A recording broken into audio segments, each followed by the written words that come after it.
All right, so anything to ask?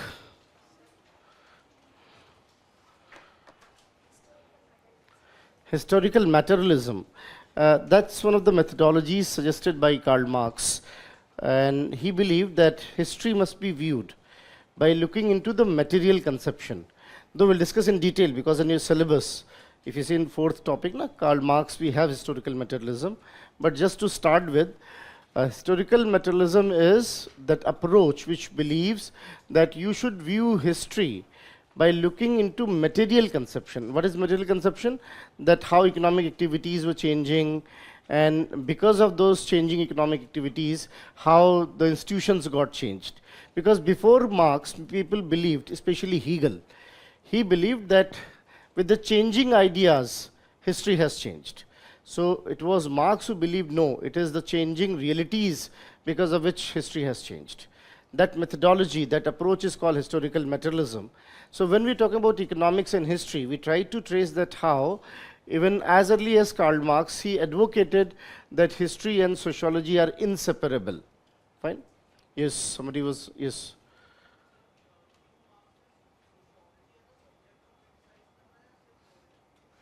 New Marxist sociology is a subject, or?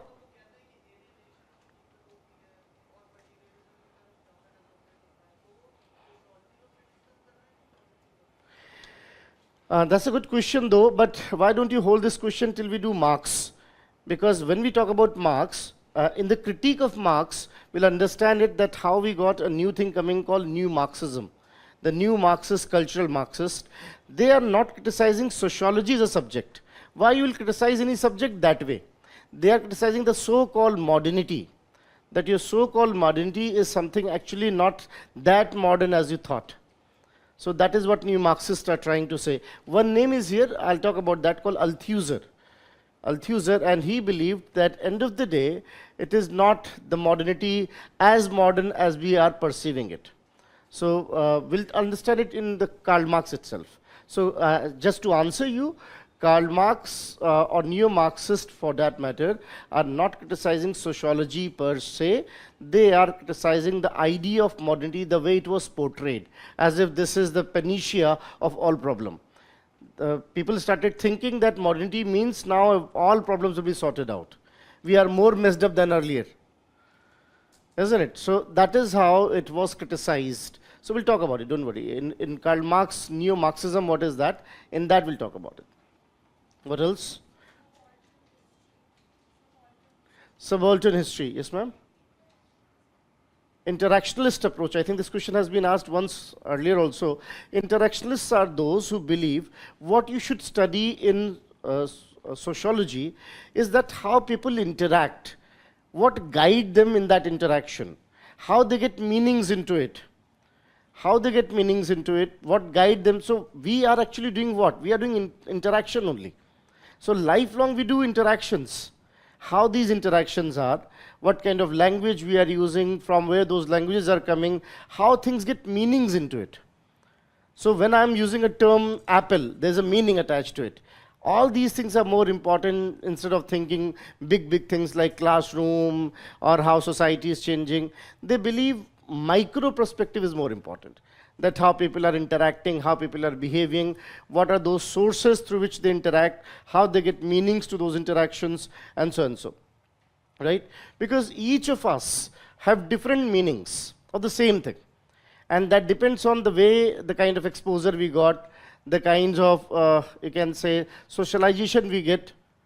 So the same thing got different meaning. So if I write statement here, each of you are going to perceive that statement your own way, in your own way. And that will be reflection of what kind of exposure you have, what kind of socialization you have, what is your current state of mind. Even that also.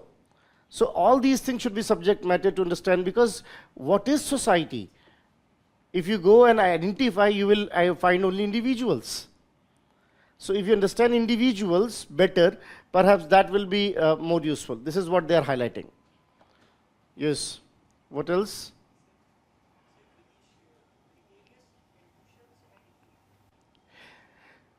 Look, when we say gregarious instincts or intuition, that means those wild things inside us. We all are, end of the day, animals, let's admit it. Not hashtag Ranveer Kapoor wala animal, but we all are, end of the day, animal, right? We all are animals and we have our gregarious instincts. But this animal has been given clothes. This animal has been given a character guided by society. And then what happened to that those gregarious instincts? They remain inside us. And they still remain inside us. And if we do not have institutional ways to settle it down, it may get reflected here and there in form of various disease and pathologies. Pathology is a term which means disease only, if you go in the older time. So why people are behaving the way they are? Why, why these kind of, you can say, problems, social evils, all these kind of things, that depends. That depends on what kind of Eid suppression they have. So we all are gregarious. We all are having instincts. That's why I told you, what if you're left behind? No one is watching you. Look how you behave. Even as a teacher, this happens to us. Let me tell you honestly that as a teacher, I was with one of my friends doing all that, talking the way friends are talking. And then I turned back, and then one student was there. Hello, sir. I'm now wondering, एक तो place ठीक नहीं जहाँ पे हम बैठे. It was in Connaught Place. He might be judging on that too. And then what he was talking, I was wondering, the whole evening got wasted then. Because look, the way behavior got changed. The moment he said, hello, sir, that Sunil as a teacher came out. And I started behaving, being gentleman all the way. I know that was a farce that time, but this is how it is. So that's why I request students outside the class, please don't recognize me, and I will not recognize you either. So that at least I should have benefit of doubt. कि नहीं student नहीं होगा, कोई ऐसे ही होगा. That kind of thing. Because obviously we have the common place also. We also have the same place where you go. This is where we go with our friends, and we are older than you. We had been going since decades. So we have more authority to that place. We are more attached to those places. So considering this, especially university campuses and these kind of places, where else we will go? So considering this, it's very important to understand that those gregarious instincts are inside all of us. Let's admit it. Let's admit it, but the moment there are others, we behave differently. So that's how the term gregarious instinct is used. And what was the second term used? Id is nothing but, again, that biological self inside you, uncultured, non-cultured, right? Yes, when you're born, that time you have Id. And then gradually got socialized, and that's how you got your ego and superego. We'll talk about it a little more. We'll talk about George Herbert Mead. What else? Quickly.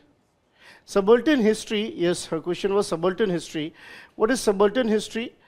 History should be viewed from the below. Because I told you, so far history has been viewed from the top.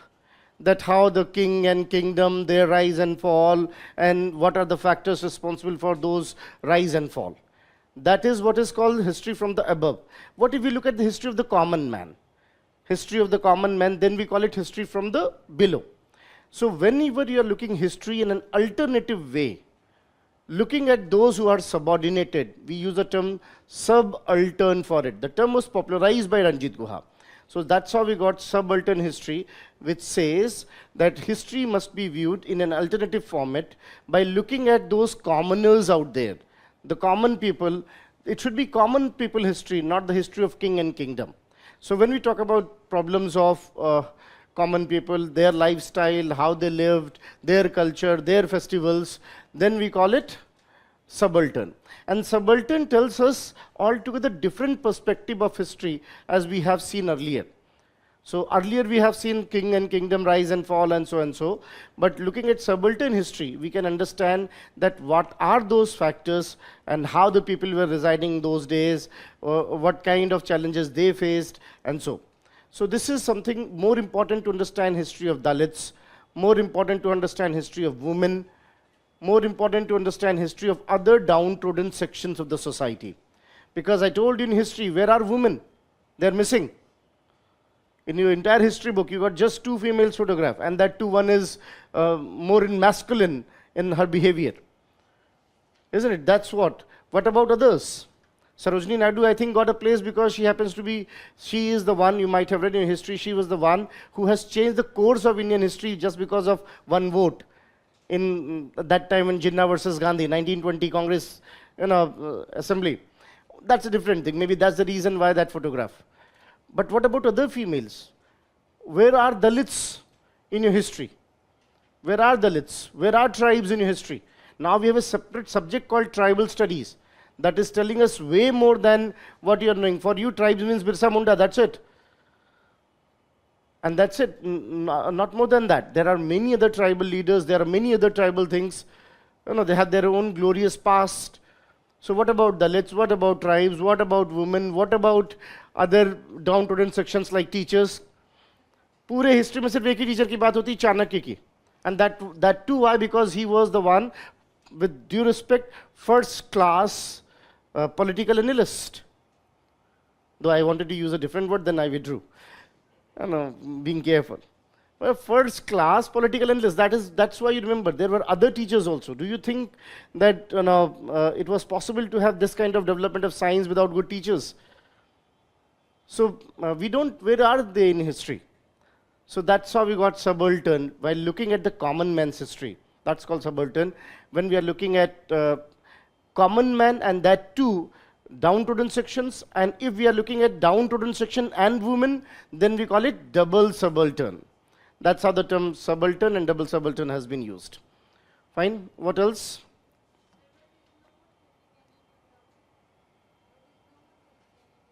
Nomothetic, I told you, when we are trying to understand similarities among differences, that despite that, like you all are from different socio-economic background, from different cultural contexts, but you all are same because you are a student of vision in sociology. So what I'm trying to identify, similarities amidst difference. This is what is called nomothetic approach. What is idiographic? Despite the fact you are the student of vision, you each come from a different context. That is what is idiographic. So history is idiographic.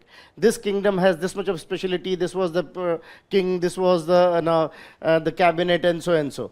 While in sociology we say the kingdoms have a general tendency that there are some elite which perform better, so societies grow. Then some become what's called despotic. They become exploitative, so societies fall. We are least bothered about name and their individual detail. So this is how history is idiographic and sociology is nomothetic. That is what Redcliffe Brown was saying. Fine. What else? New structuralism is something which is trying to understand that when structure must be understood, structure is not something fixed or rigid. Though I'll talk about it in detail, but as of now, earlier we thought everything is a definite structure. Definite structure, but new structuralism believe no, structure is not very definite, it is something which is fluid also. So it is having a larger boundary, but within that boundary it may get its shape changed. That's what is called new structuralism.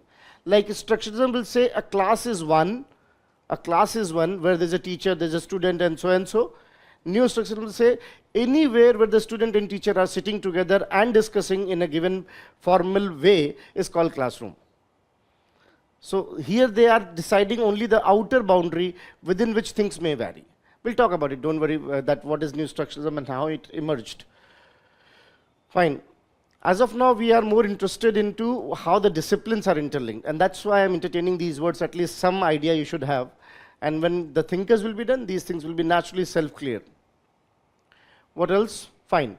So, yes, sir.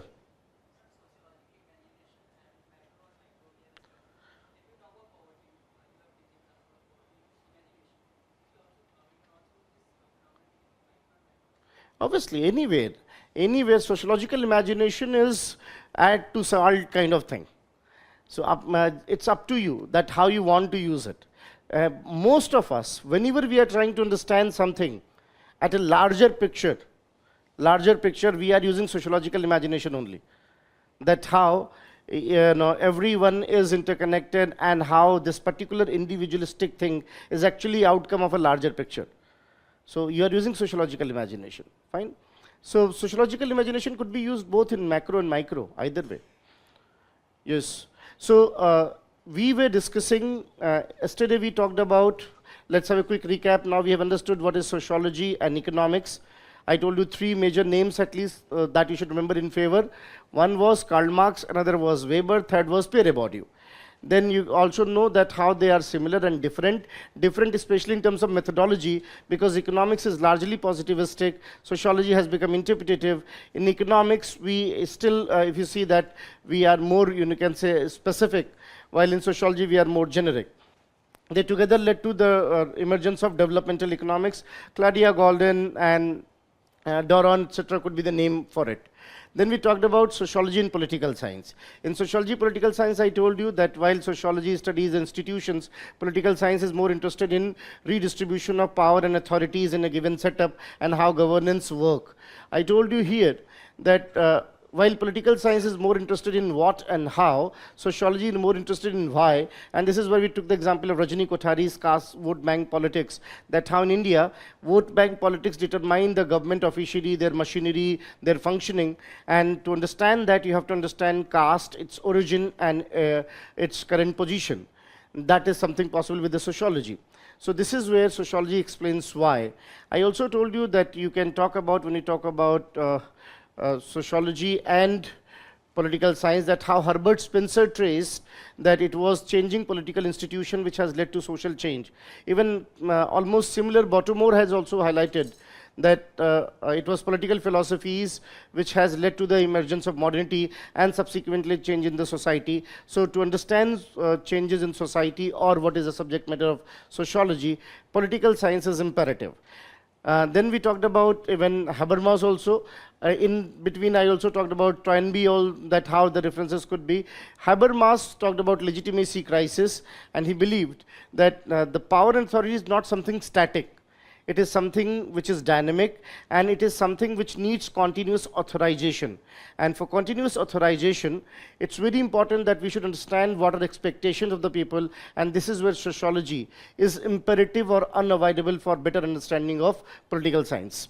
That I also told you that if you see in their approach, political science is more formal, codified, sociology is more generic and informal, and together they make political sociology, where we understand the role of public policy, civil societies, pressure groups, how they are determining the society and the political system and governance. In fact, I told you, though might be a different context though, that how World Bank itself says government plus civil society is governance, and across the globe now we are moving towards governance.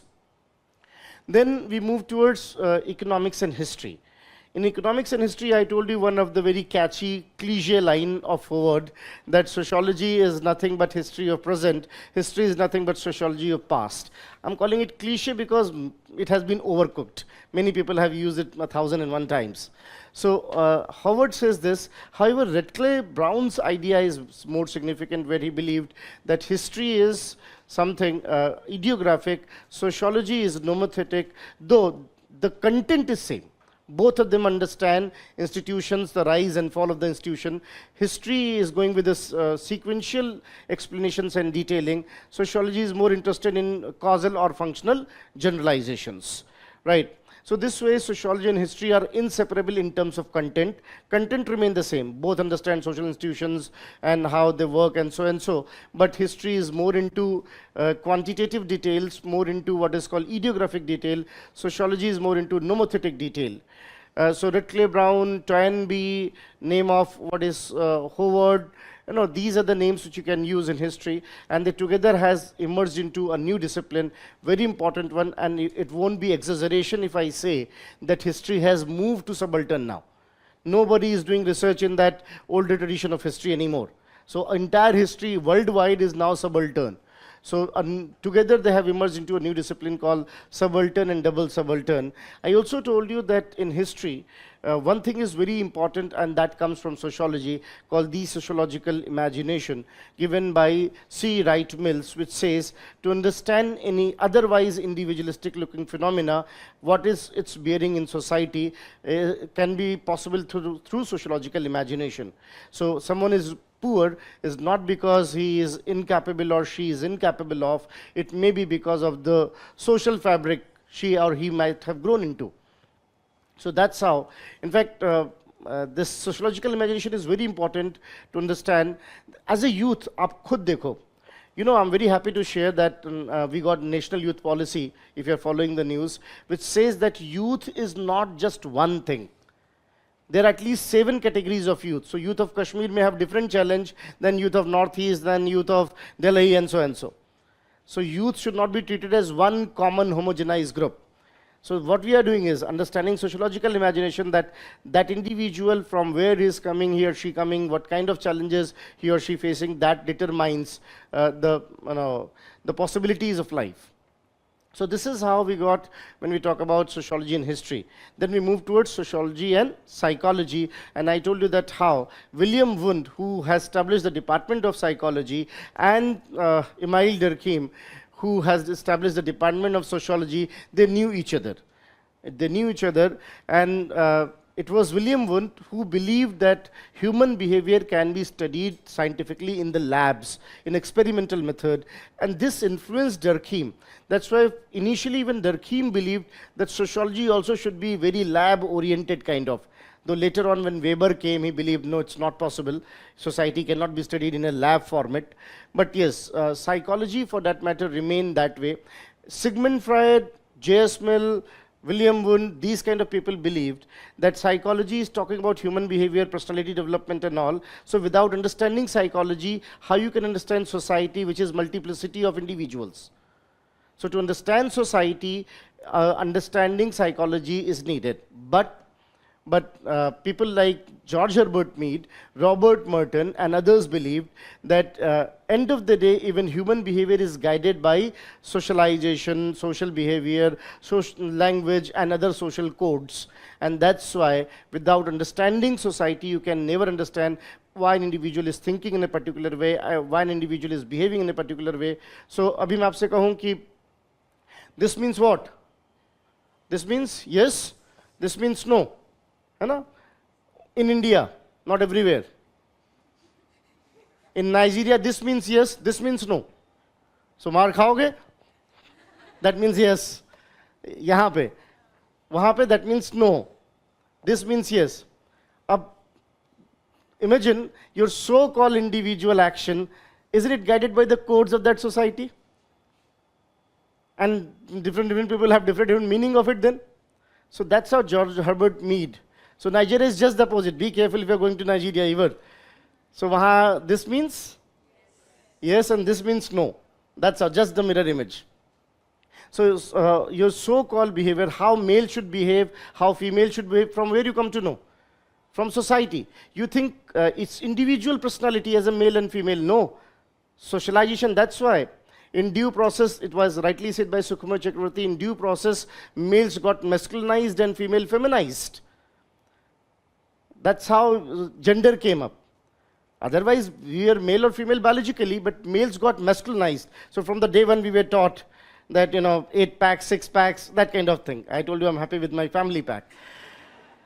And then, as a girl, she should be invisible. She should be vulnerable. That's what is being taught. Aise mat chalo, aise baitho, ye karo, itna mat haso, and that kind of thing. And look how it behaved then. Grown-up girl child will say to the brother, "Bhai, mere saath bazaar chala chal." Or usko brother ko dekho, "Ruk didi, main aata hu." As if actually can protect. Now, your so-called individual behavior is actually governed by what? The social codes and all. So so-called deviance, conformity, what you are thinking individualistic is actually social, coming from society. And that's why they believe just the opposite, that to understand psychology better, you need to have basic understanding of sociology. So how you behave. In fact, in Samoans, it's just the mirror image. Samoa mein to bilkul ulta hota hai. In Samoans, you won't believe that males stay at home, female go and do outdoor work. They don't have much of agriculture. They have only bananas in the tree and fishes in the sea. That's their whole economic activity. So females go outside. Female do the war also. Males stay at home, do the household chores, that cleaning floor, washing clothes. And in the evening, male prepare themselves to attract female counterpart, which is the part of tradition. Just a mirror image, just the opposite. In that society, males are humiliated by females. They whistle and these two things are clearly telling that so-called behavior is outcome of socialization. So someone born in Haryana, usko bilkul turant immediately transfer kar dijiye samuha mein and look how the behavior will be. So it's more, when I'm saying born in Haryana, I'm reflecting my northern India, where we had been socialized in altogether different way. So वो जो है फर्क पड़ता है. That's where we believe that so-called psychology is actually dependent on sociology. You can't. This is what I just said is famous study of Margaret Mead, a noted psychologist, that your so-called gender behavior is actually contingent of exposure and socialization you got. It has nothing to do with your biology. So all these kind of things clearly indicate that how sociology and psychologies are interconnected. And I told you now we got new disciplines like social psychology, community psychology. These things are coming up, talking about emotional intelligence, social intelligence, and so and so. I think this we have done. Quickly isko likh lete and then we'll move to the next. You can write that sociology and psychology. In this you can write, I know, sociology is a scientific study of, आप चाहें तो as written above लिख सकते हैं. Sociology is the scientific study of social institutions, processes,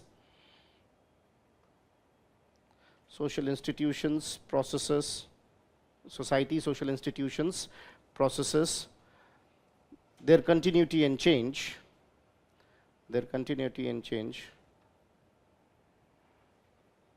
अब यहाँ पे मैं एक और चीज़ ऐड कर रहा हूँ. In other words, the social system. Just to compare. In other words, the social system.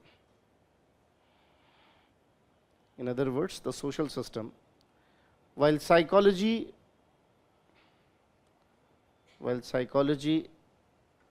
is the scientific study of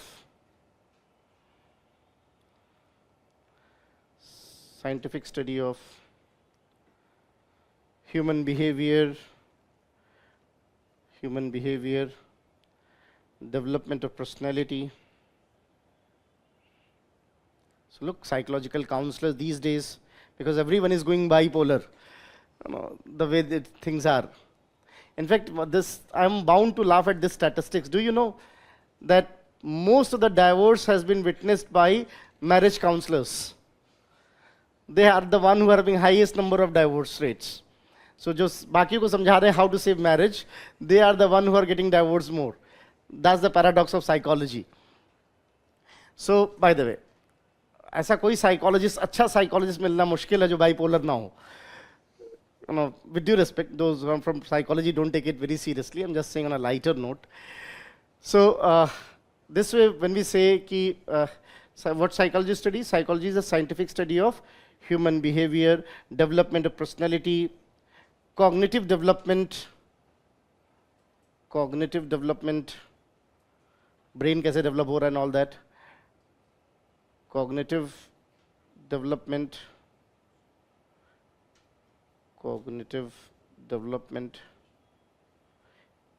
in other words, the mental system. I hope you understand why I gave that term. In other words, the mental system.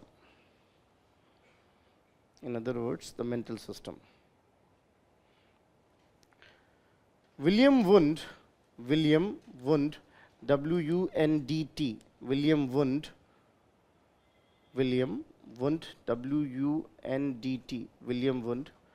who established the Department of Psychology,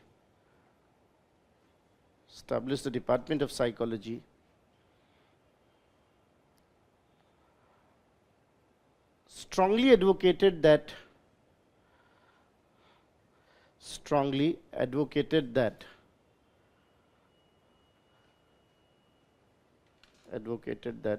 experimental models must be used. Experimental models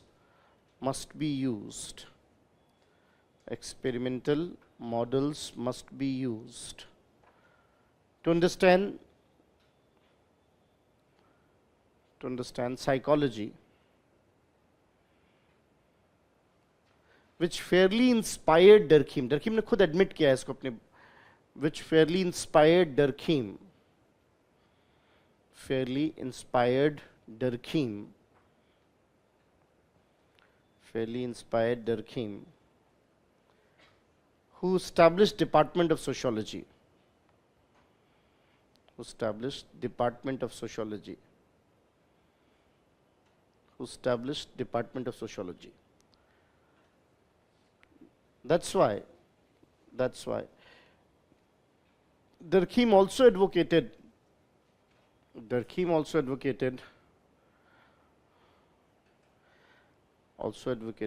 lab-centric approach to understand sociology. Lab-centric, positivistic. Lab-centric in bracket, positivistic approach. Positivistic approach to understand sociology.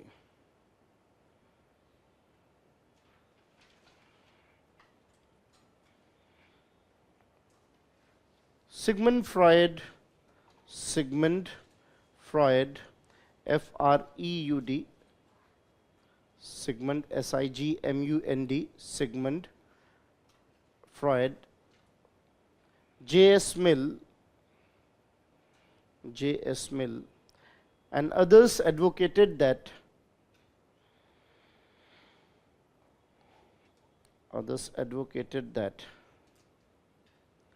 to understand society,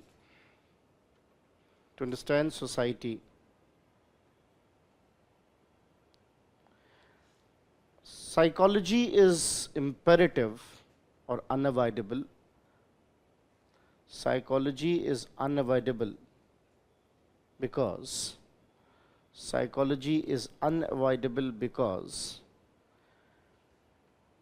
human behavior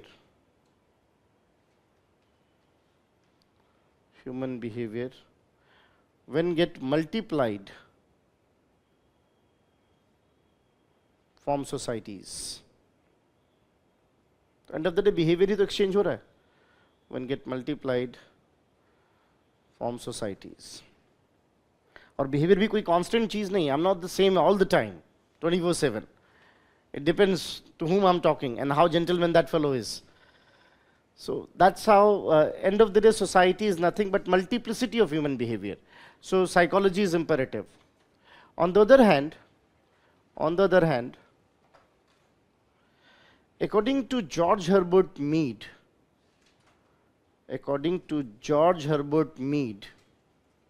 he was a maverick, no doubt, George Herbert Mead. And I must say, not a bit underrated also. George Herbert Mead advocated that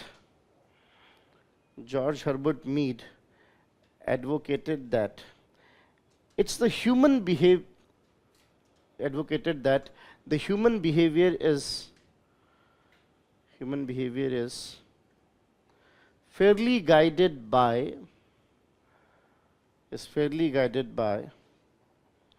the process of socialization. Through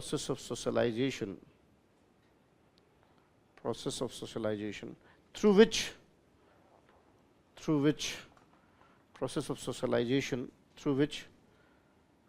various symbols are understood. Various symbols like language, etc. Various symbols are understood. These symbols are used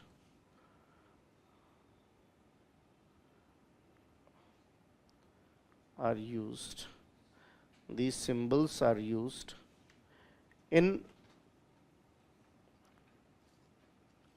individual behavior, development of personality, in individual behavior. तो आप अपने आप से भी ऐसी बात करते हो जैसे किसी और से बात कर रहे हो. Individual behavior, development of personality, development. तो जो लखनऊ से हैं वो पहले आप उनको बताया गया वहीं से पहले आप जरा राजीव चौक पे पहले आप करके बोल के दिखाइए. Rajiv Chowk is survival of the fittest. Those are fit will survive. I give myself a free fall.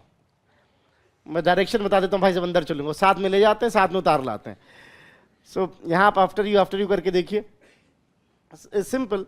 Ki what kind of symbols we have, how we got meanings to those symbols, and so the same thing might be matter of respect somewhere, and same thing might be matter of disrespect somewhere. It depends on how we perceive symbols. So even individual behavior, development of personality, and interaction, that all is something coming from those symbols of the society. So what you have written? Development of personality and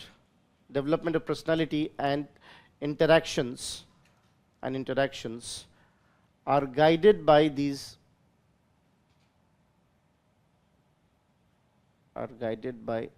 symbols.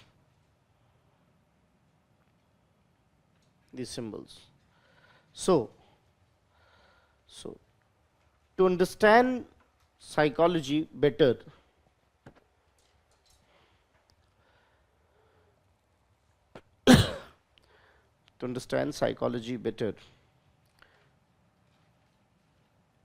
understanding of sociology is imperative.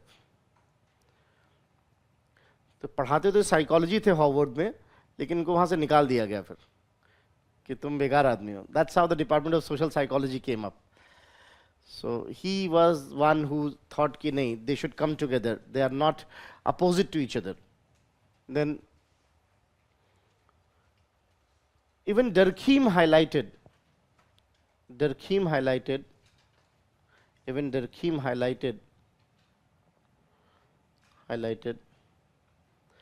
that concept like suicide are not individualistic. इस पे तो हम बात करेंगे detail में. Concept like suicide are not individualistic.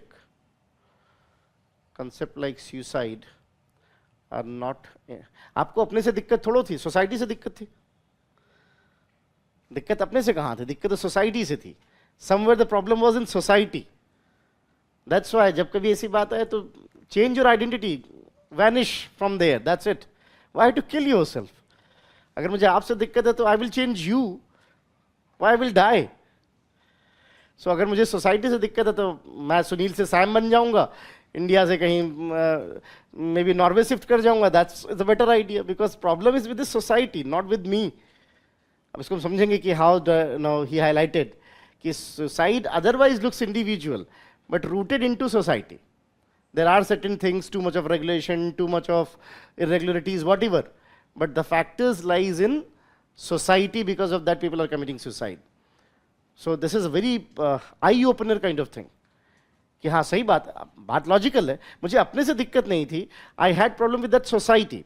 And that's why जो आजकल suicide counselling करते हैं, एडवाइस भी करते हैं, अगर लगे कि सोल्यूशन नहीं है तो वैनिश फ्रॉम देयर. बहुत सारी कंट्रीज हैं जहां लोग नहीं जानते और ढूंढ रहे हैं कोई आ जाए यहाँ.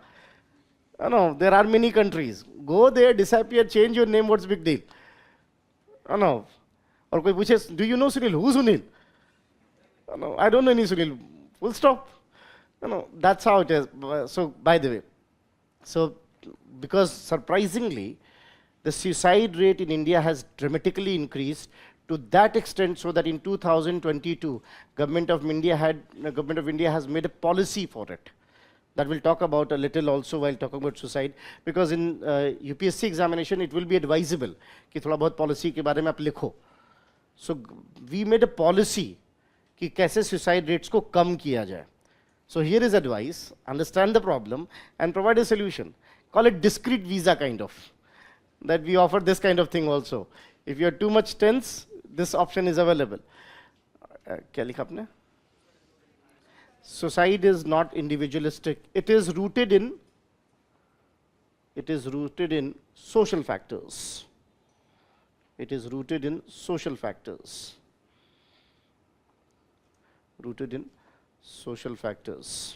Fine. Then Merton, Robert Merton, M-E-R-T-O-N, very important name in your thinkers. Merton also highlighted that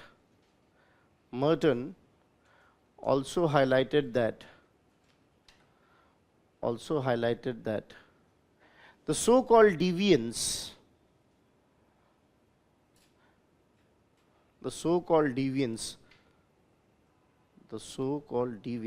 is not individualistic. So-called deviance is not individualistic. So-called deviance is not individualistic. It is rooted in social factors. In fact, I request online students also, if they have any concern, because I think this portal is completely silent. So if they have to say anything they want to ask, they can.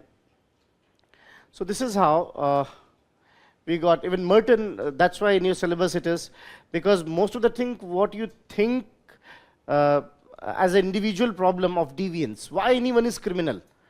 Why anyone is criminal? The problem is in society, not in individual. In general, you believe society is normal and individual is abnormal. Merton says, no, society is abnormal, and that's why individual is behaving that way. Who wants to be criminal? Tell me. Who wants to be criminal? You want to be? No. Acha. All right, he said this way, I got very...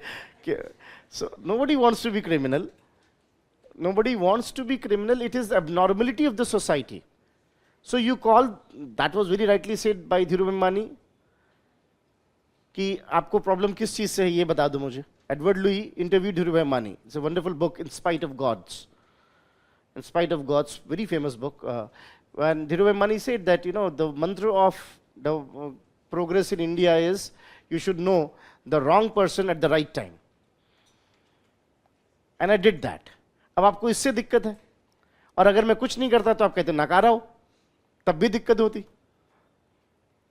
So Merton's analysis is wonderful, that the so-called deviants are actually deviant. So-called deviants are actually deviant because of abnormalities. And so आपको लगता होगा pickpocketer है वो, पर अपने group में तो उस्ताद है वो, his champion of his trade. तो it's your problem कि आपकी societal angle से वो आप criminal दिख रहा है. So we'll understand that what it is. Rules बताते हैं ना criminal क्या. And rules कौन बनाता है? Society बनाती है. Society के elites बनाते हैं. Society के elites, they make the rule as per their comfort, what is suitable to their expectation and their need, isn't it? So they make rule, and according to that rule you decide this is conformity, this is deviance. Deviance is not in the act, it is act vis-a-vis the rule. So whether what rule is saying, that determines deviance or not. And who makes those rules? Rules are made by whom? Elite section of the society, as per their convenience. So this is how Merton identified, again, interesting thing. So this is how we got, when we talk about, according to these people, sociology is imperative for better understanding of human behavior. So we got three names, George Herbert Mead, Merton. रटना नहीं पड़ेगा, क्योंकि once you have done Mead and Merton, वैसे ही दिमाग में रहेंगे. While on the other side, we got Sigmund Freud and J.S. Mill, who believed that without better understanding of psychology, it is impossible to have better understanding of society. So this is how we got, how they are intersecting. Now you can write next. ये तो बात थी कि कैसे वो एक दूसरे से जुड़ते हैं. Now next you can write that while psychology is more clinical, while psychology is more clinical,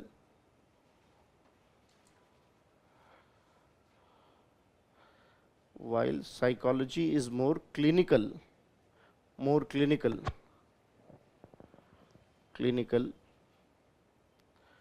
in its approach, and is closer to natural sciences, and is closer to natural sciences, closer to natural sciences, closer to natural sciences. Sociology is more generic and interpretative, is more generic and interpretative. तो psychology में वही set of questions हैं.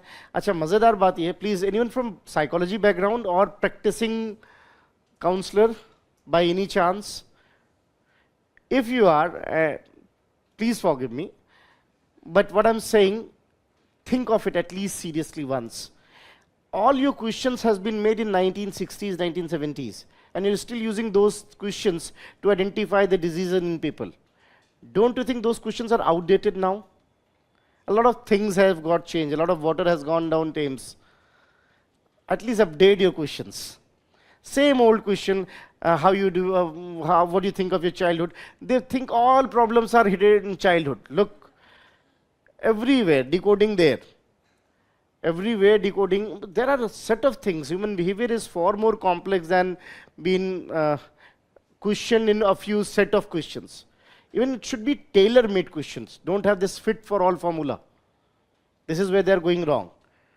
Biology is fit for all. Everyone heard is all less or more of the same shape. Isn't it? Behave almost with the same chemical composition. Understandable. But mind is far more complex. It's far more complex, and that's why I have tailor-made questions, not ready-made questions. Don't have fit for all formula. And interestingly, the same question is asked in Africa also, in USA also, in UK also, and India also. The nature of question also should get changed.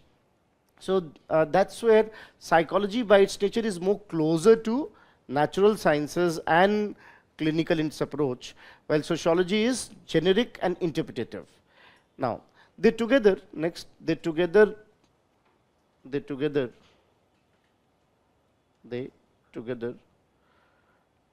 have emerged in interdisciplinary fields like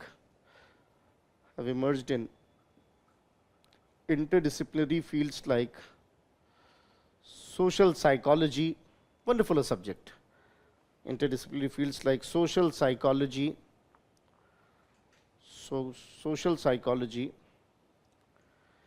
community psychology,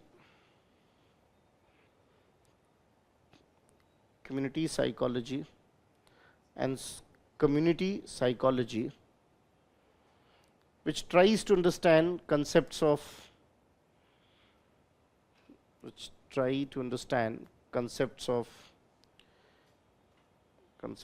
emotional intelligence,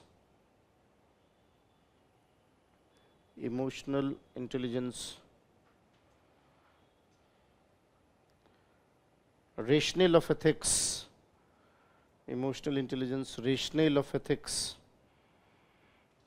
why some people follow, why others don't, no, rationale of ethics. So when you see the flag, how deeply you are attached. You might be saluting, but are you saluting because others are watching you and you got that attention? Is your behavior because of that? Most of the time you behave because of that, just for information. Record your behavior. Or you are really believing to salute it. The later is called integrity. When you actually have belief into that it must be respected. Most of the people are from first category. आप मुझे जवाब मत दीजिएगा, but मैं आपसे पूछूं, would you like to be that person who's stupid and knows I'm stupid, but is treated as intellectual by society? Or would you like to be that intelligent person who is intelligent but is treated like stupid in the society? Don't answer me. Because while answering, you will manipulate. You're bound to manipulate. You will answer what ought to be answered, not what you actually think. आप वही जवाब दोगे जो जवाब दिया जाना चाहिए. But अगर आप अपने आप से पूछोगे, and whatever answer is, that means how much of integrity you have towards being intelligent. Most of the people, if interrogated, they will say what? I would like to be that stupid, which is treated as intelligent. A sizable number. So that is where it is key. We look at that rationale of ethics and all that. Is of social psychology, community psychology, mein, why people behave in that way when they are in group. In group, your behavior is different. What you dislike in individual is what you do in group. So वैसे आप अरे भाई साहब जाने दो और आपको चार दोस्त सामने से दिख जाए, हाँ क्या कर रहा था तू? Suddenly your behavior got changed. How these things are coming? So वो सब पढ़ते हैं लोग जो पढ़ते हैं social psychology, community psychology and how the things work and so. So this is how we got when we say sociology and psychology, and yes, these are the emerging disciplines when they are coming together trying to understand the behavior and so. Even there is a fellow, John Nash, he gave one theory called game theory. Very popular theory, game theory. You might be knowing on him, a movie has been made, A Beautiful Mind. And game theory says that, look, we all are behaving in a certain way. in a certain pattern, and that can be studied empirically. So this is where the game theory is used in mathematics, in economics, in psychology, everywhere. So all these new emerging disciplines, social psychology, developmental economics, subaltern history, they had reduced the boundaries between social sciences. Now interchangeably they are used. Maybe a historian is also using some of the psychological economic facts to understand the things. So this is how boundaries are getting blurred and things are going more interdisciplinary. So this is how we got when we say sociology and psychology. Next is sociology and philosophy. इस पे बहुत बात नहीं होती, but we want just an acknowledgement. Sociology and philosophy.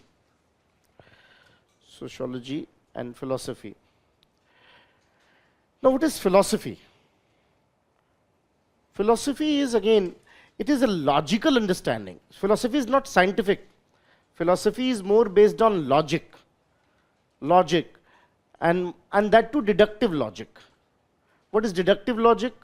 Deductive logic is, if A is the cause of B, listen to me and let me know whether I'm making sense or not. If A is the cause of B, B must not happen in absence of A. This is called deductive logic. So philosophy में हम experiments नहीं करते. We don't do field work and these kind of things. But we are based on logic. That it should be based on logic, it should be based on reflexivity. So, and in philosophy we try to understand the greater question of existence. That why life, what is the purpose of life, what are the guiding principles of the things, why people behave, why morality and such like things are needed. Now, sociology and philosophy are interlinked in a way that most of the early sociologists were more philosopher than sociologist. If you see people like, say, Auguste Comte, or for that matter, Saint-Simon, they were more philosopher in nature, trying to have journalistic idea that how society is changing, a new society is emerging and all. It was Durkheim onwards that sociology became more scientific, more data-based and so. So this way, if you see that philosophy, most of the thinkers, most of the early thinkers were philosophers, and sociology and philosophy, at least initially, they were very closer to each other. And then the segregation started. Now, as per approach is concerned, as per names are concerned, you can give those early names, Auguste Comte, Herbert Spencer, and these kind of people. But it was Immanuel Kant. Immanuel Kant is a noted philosopher. Whatever he said was a profound influence in development of micro-sociology. Micro, I'm saying, when we interpret the behavior and all. So meanings of human behavior, purpose of human behavior, keeping the greater perspective in mind, all is guided by the Kantian philosophy or the impact of Kant. And then you can say by 20th century, they got departing away from each other. So 18th, 19th century, they were almost closer. But from 20th century, philosophy became more logical and sociology became more scientific, data-driven, oriented, based on field studies and all. So this is where they got segregated. Philosophy and sociology together develop into various kind of disciplines like sociology of ethics or morality. So when we are trying to understand these kind of things, that how societies are following those philosophical guidelines, how the meanings of the things are given. Even there's one more place, interestingly, just for information, जहाँ पे sociology और philosophy काफी close दिखाई पड़ते हैं, that is scientific study of religion. Do you know one thing, very interesting book, Hero with Thousand Faces, Joseph Campbell. बड़ी प्यारी किताब है. Hero with Thousand Faces में, you know what is the book all about? This book says, जितने भी gods हैं in their respective religions, be it Jesus, be it Muhammad Sahib, be it Lord Krishna, Lord Ram, be it, you can say Zoroaster, anyone. All the gods, they have one thing common. That in their life, they got 17 challenges. And they successfully surmounted these 17 challenges. And that's how they became god of their societies over a period of time. Over a period of time. They got 17 challenges. Some of them were personal, some of them were professional, some of them were social, some of them were, let's say, metaphysical or even philosophical. In fact, anyone from NSD might be knowing that script writers को जो script लिखते हैं, जिनको training दी जाती है, उनसे कहा जाता है कि ये बुक पढ़ो and give these challenges to your heroes. So theatre में, मूवीज में जब स्क्रिप्ट लिखते हैं तो अपने हीरोज को भी चैलेंज देते हैं. And in Indian cinema one of the movie which is very close to this is Zanjeer, where the hero got 12 challenges out of 17. अपने में मैक्सिमम अभी तक. Anyone from NSD can tell you if you have any friend there. और वैसे भी बहुत दूर है नहीं. Once in a while there is nothing wrong in traveling. So 12 challenges has been given. So want to be god of your society? Read this book. If you got these 17 challenges successfully surmounted, you will be the god. Gandhi tried. I have not got anywhere, not even in my experiment of the truth, I have read that book with this selfish interest also, कि कहीं गांधी जी भी तो interested नहीं थे ऐसा कुछ. But Gandhi tried those challenges. Some of them he created also in his latter phase of life, जिसकी बिल्कुल जरूरत नहीं थी. Just to identify whether I'm getting closer to that or not. So मुझे अगर कभी कहीं पता चला, किसी ने बताया, किसी भी रिसर्च से पता चलता है that Gandhi was knowing this book called Hero with Thousand Faces, I will be 0% surprised. Joseph Campbell's book, Hero with Thousand Faces, which compares that how all gods, जितने भी लोग gods बने हैं, they got these challenges and they successfully surmounted it. So अगर आपको god बनने का है, you want to be popular, surmount these challenges. वैसे I'm too small a fish to comment this way, but one or two challenges are around our prime minister. अगर वो इन दोनों को भी succeed कर जाएं, तो suddenly उनका statesmanship बढ़ जाएगा. Again, I don't know to quote it, I don't know name it because I'm scared, to be honest. You know, so but then even it makes sense. बहुत सारे लोग हैं. That's why those are from. Don't call me ethnocentric, but I'm giving reference from my religion. That's why Krishna is considered to be more avatar or complete avatar than Ram, because Krishna is close to 16. मैंने क्या अपने out of my curiosity I calculated, so that's how it is. मैंने अपना count किया 3, तो मुझे लगा बहुत दूर रहने दो. वैसे भी my life philosophy I might have told you किस किस की सोचिए, किस किस को रोइए, आराम बड़ी चीज़ है, मुँह ढक के सोइए. This is what I believe. That's my philosophy. ज़्यादा दिमाग नहीं लगाइए, आराम बड़ी चीज़ है, मुँह ढक के सोइए. Isn't it? So, obviously, what we'll cry about? There's so many things to cry. So better, So this is how I tried. My score was at 3. ऐसे बहुत दूर है भी रहने दो. And the 3 easiest one, that too. So that's where we got. So please, it's a cliche line, but it matters. You are lucky that you got a challenge sitting here. Those who are lucky who get challenges in life, trust me. It's your perspective how you take it. You're lucky that you got challenge. One challenge is here, right here. Maybe another tick box after 2-3 years. So this is how we all, in different walks, some personal, some professional, and so. So this is where in comparative mythology, और बहुत सारी ऐसी किताबें हैं, not one. Even Max Muller was also interested in that subject. He compared religion of various time period, and that's where he came to know Aryan religion and all. Max Muller, comparative mythology. There's another fellow where we can say sociology and philosophy came together. So not only Max Muller, not only Joseph Campbell, even there's a wonderful book, Kalam Sahab iska bada recommend karte the, Light from Many Lamps. All religions are saying the same thing.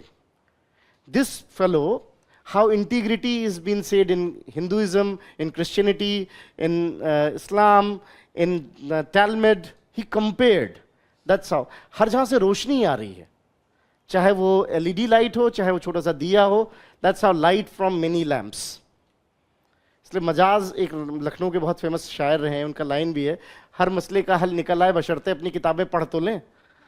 If you read our religious books, perhaps the solution is the same. So this is where philosophy and religion has come together. Philosophy and sociology, where we have tried to understand the so-called philosophical, theological, metaphysical things are actually rooted into social contexts. अब ये अभी तक तो नहीं पूछा उन्होंने कि sociology, philosophy कहाँ साथ में आती है, but हाँ, there are some people who do this comparison, and especially in Durkheim, when Durkheim talked about religion, this is where we have seen philosophy and sociology came very closer. तो सिर्फ एक paragraph में लिख लेते हैं, so that if the question is asked, at least you could answer something about it. You can say that sociology and philosophy, in that first, sociology is scientific study of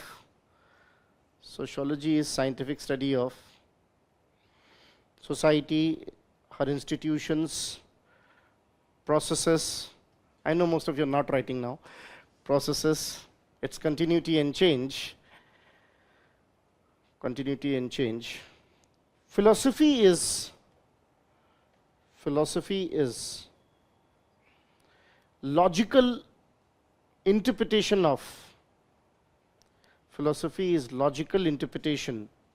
of existential questions.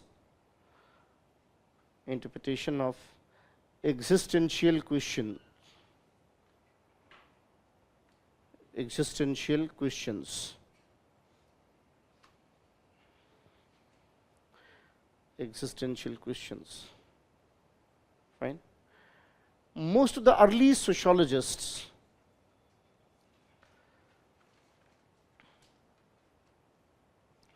in fact, I remember one thing, that's why I must say कि we were lucky, we got very good teachers. आजकल थोड़ा वो कम दिखता है कि not that good teachers are there. The reason being maybe because they're not that much appreciated. That could be one reason, I guess.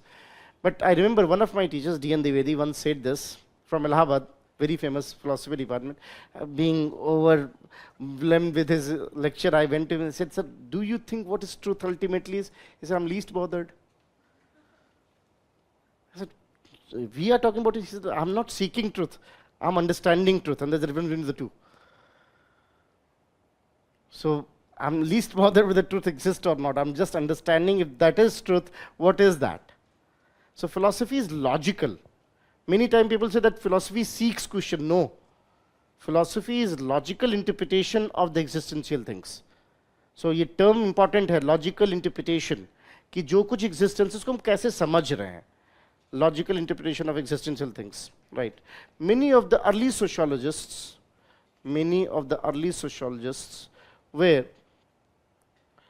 were largely inspired by philosophies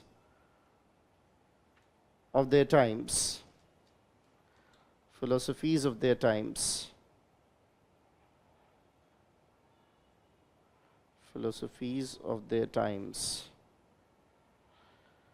Be it Saint-Simon, Auguste Comte, etc., where they tried to understand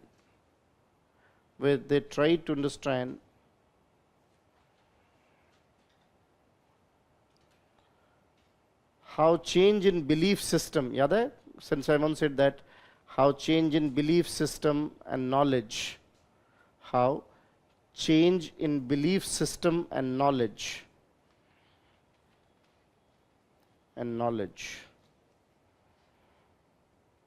has resulted in social change.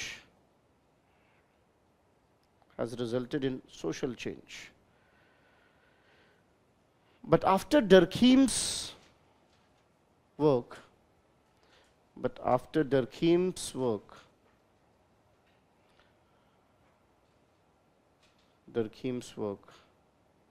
which was more data driven,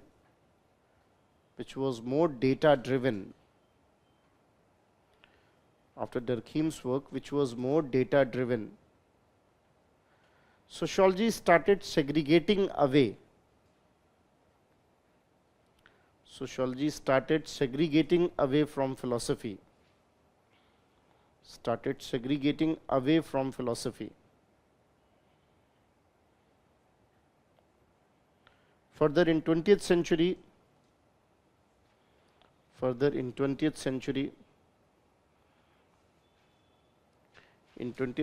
with the promotion of field work, Merton was one who promoted field work. With the promotion of field work,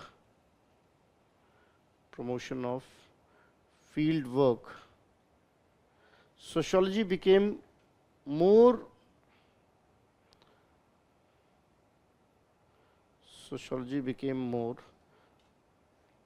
formalistic. You know, formalistic, micro. Philosophy to macro ही होती है. Became more formalistic.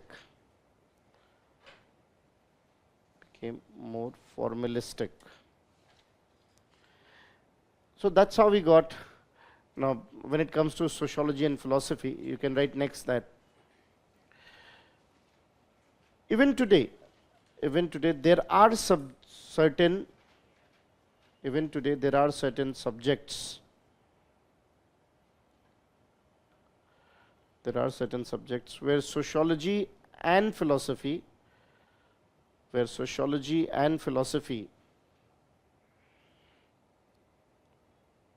get interdisciplinary, like comparative mythology. जहाँ religion को हम compare करते हैं, like comparative mythology,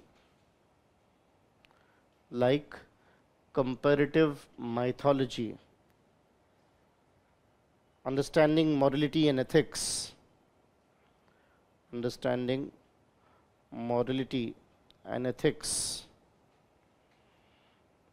comparative mythology, understanding morality and ethics. Because religion, ultimately, what is the purpose of religion? One of the key purposes remain self-control. That's why I told you earlier also Tuesday versus chicken. Achha, coincidentally, as Tuesday heavy. All right, Tuesday versus chicken. आप खुद control कर रहे हो. Nobody is there to identify that you are eating chicken on Tuesday. You are self-controlling yourself. Religion does that. So with the help of religion, you are fasting. किसी को पता क्या चल रहा है? खा लो, बाहर बता दो fast कर रहे हैं. But you don't do that. You are doing the self-control. Don't you? And this self-control is very important because you can't keep 24/7 watchdog on anyone. You need self-control, and that's what is ethics, that's what is morality, that's what is you're trying to do with the ethics and morality. And with the help of sociology, you can understand that why in a particular way, in a particular society, such things might have emerged. So comparative mythology may, why a particular religion behave in a particular way, why sanction certain things, why permit certain things, this is understandable. And that is how we can apply here also, there. So religion is something which is wonderful tool for self-control, and still religious morality is considered more powerful than constitutional morality. I'm sorry to say, if there's a conflict between religious morality and constitutional morality, most of the people choose religious morality. So philosophy and sociology together try to understand all these kind of things. So this is how we got sociology and philosophy, not that much interconnected, but yes, there are some work. So this is how, comparative mythology, you can write, for example,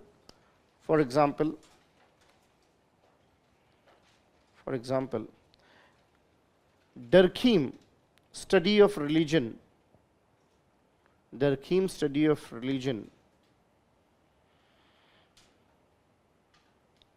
in a way demystified God.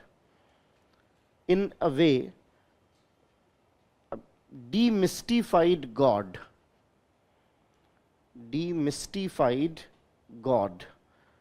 God क्या होता है? इसको डरखीम का जो study है religion, जो आपके syllabus में है भी, totemism the elementary form of religious life. So even you will be surprise, I am sure you will be a bit, every batch it happens when we talk about that. They go on bit on backseat. अच्छा हाँ बात तो सही है. ना religion तो यही होता है. So what we think God, what we think divine, it has some purpose and been codified that way. Durkheim study was a turning point. जहाँ पहली बार हमें समझा कि अच्छा रिलीजन कोई स्पिरिचुअल चीज नहीं होती, वो इस पर्पस के लिए होती.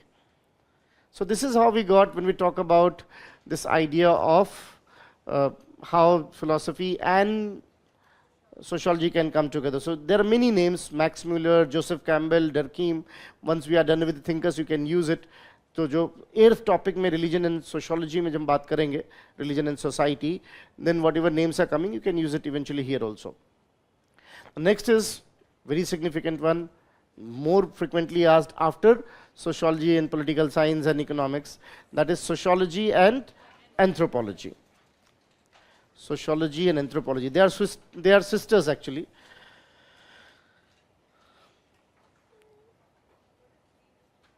Demystification मतलब गॉड क्या है, कहाँ से ये सबको डीमिस्टिफाई कर दिया, नो कि एग्जैक्टली गॉड ये है, this is what is god, right.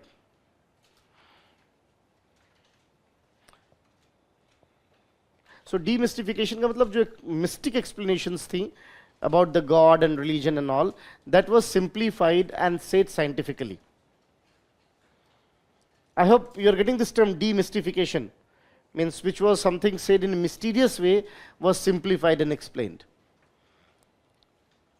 Now, what is anthropology? Anthropology in its simplest form, it is scientific study of what you can say human being, their evolution, not only culture, there are other things also. Scientific study of human being, their evolution, especially of the primitive societies. This is what initially we thought, that anthropology is the study of primitive societies, while sociology is the scientific study of modern societies. Anthropology is detailed. Again, idiographic is detailed, where the detailed study of a society, of a tribal society, how they live, how their culture grows, how their institutions are growing, that is done. This is what you call anthropology. Initially it was said this way, that anthropology is the detailed study of tribal societies, while anthropology, what is sociology? Generic study of societies across the modern societies. But Andre Bete wrote a book, wonderful book. Today I thought to carry the book, but then I realized ki, why do showcase? You are trusting me. All right. But I can give you the reference. The name of book is Sociology by Andre Bete.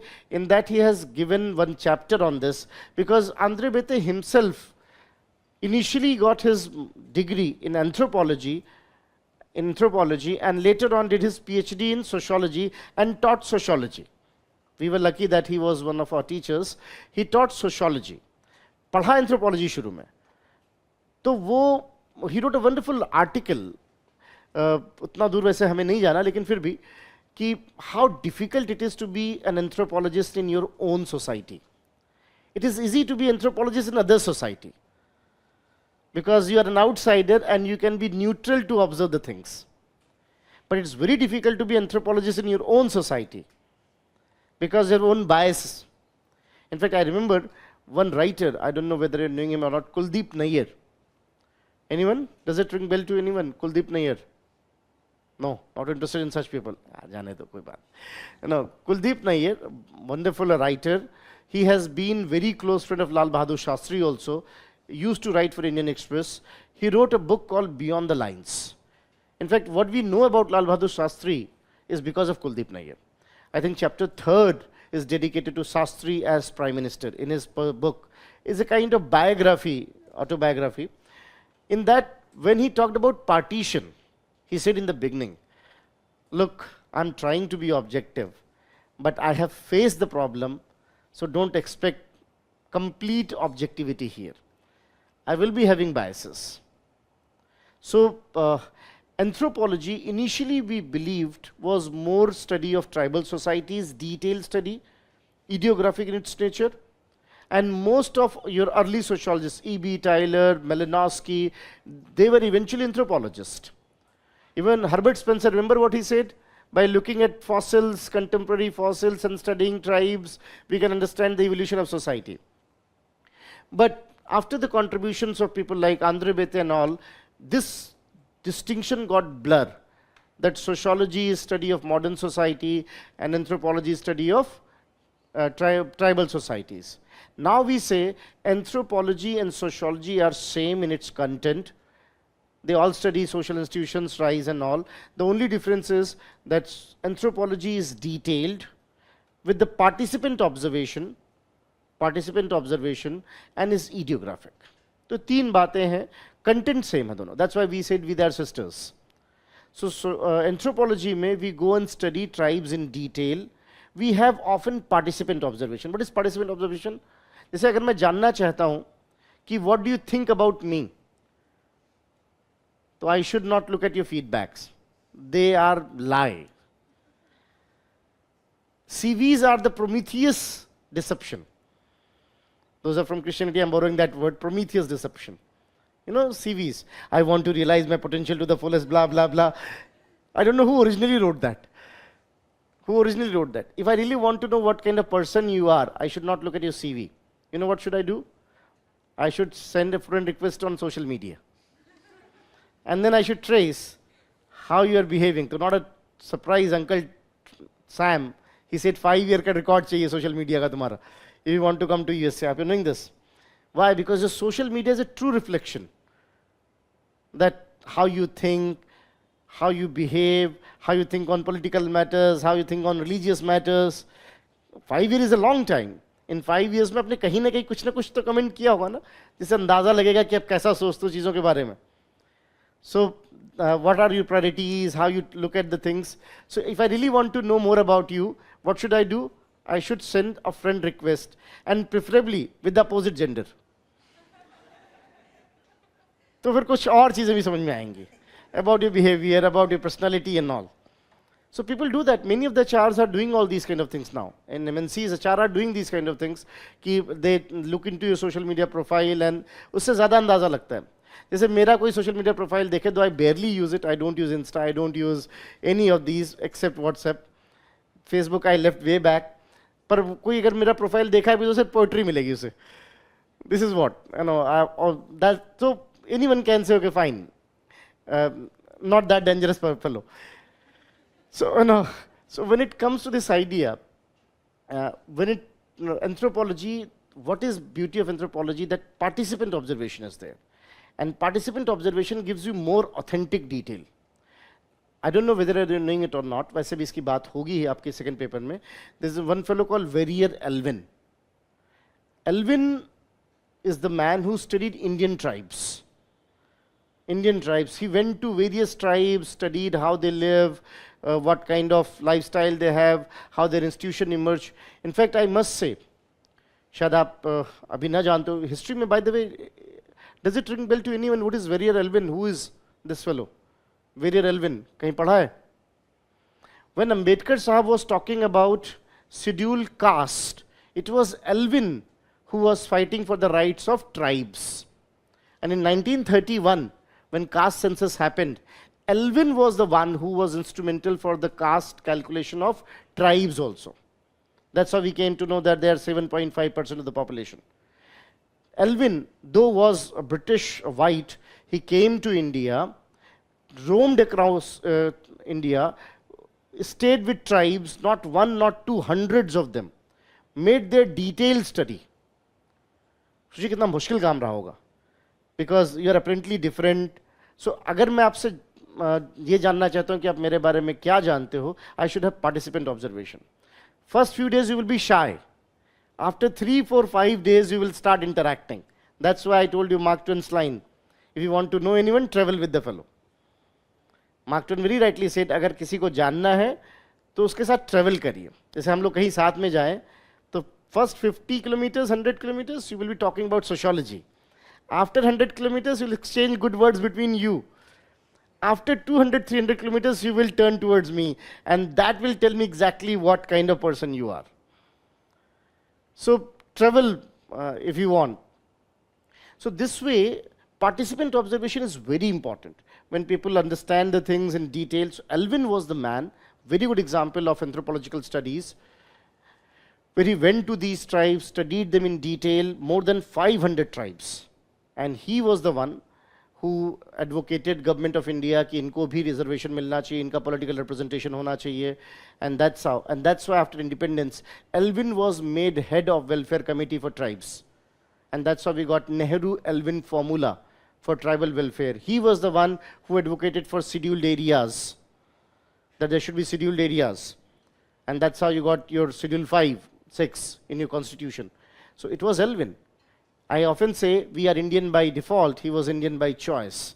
Because Elvin came to India and never went back. Stayed in India, buried I think in Ranchi. Though it's a different thing, he married many tribal girls.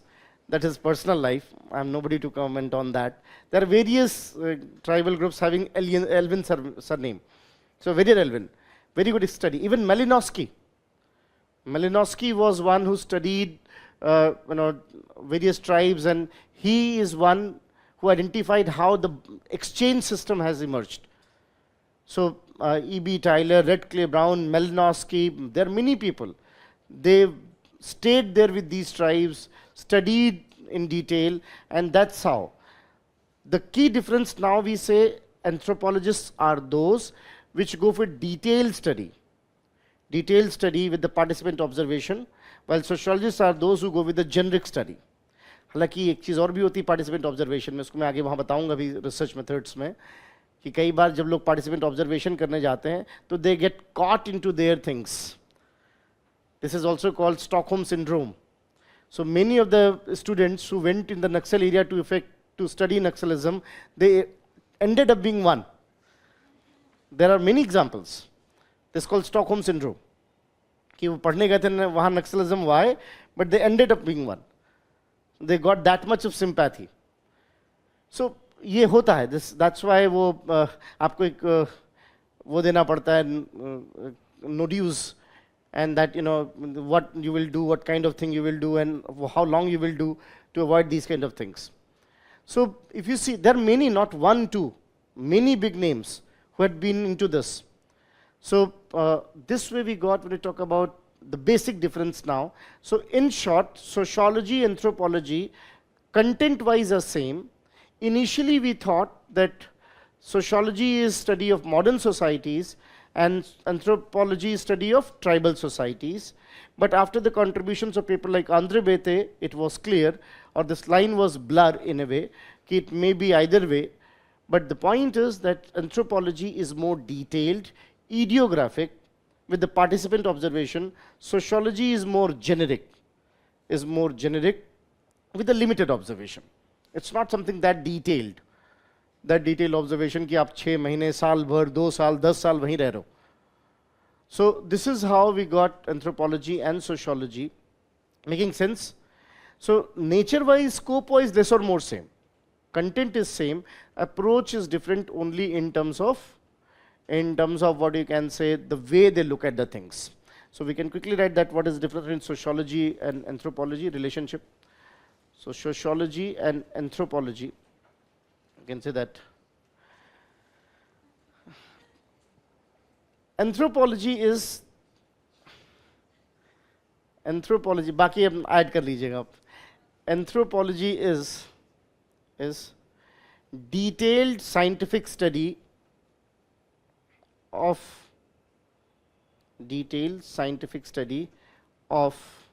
a given society.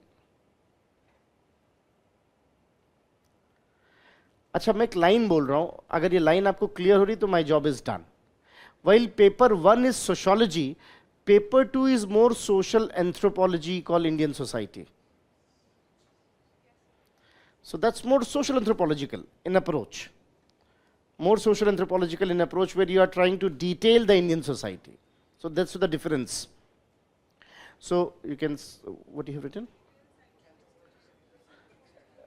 Detailed scientific study of a given society, with idiographic approach.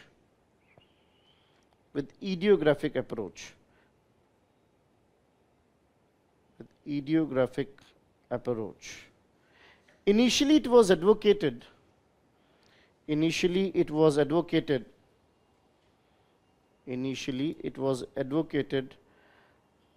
that while anthropology is,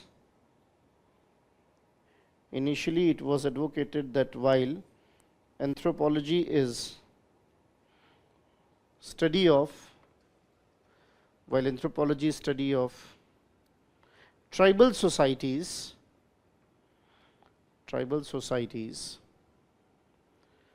sociology is study of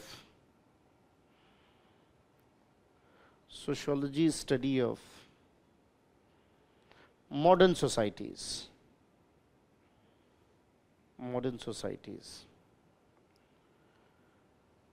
But this differentiation was made blur.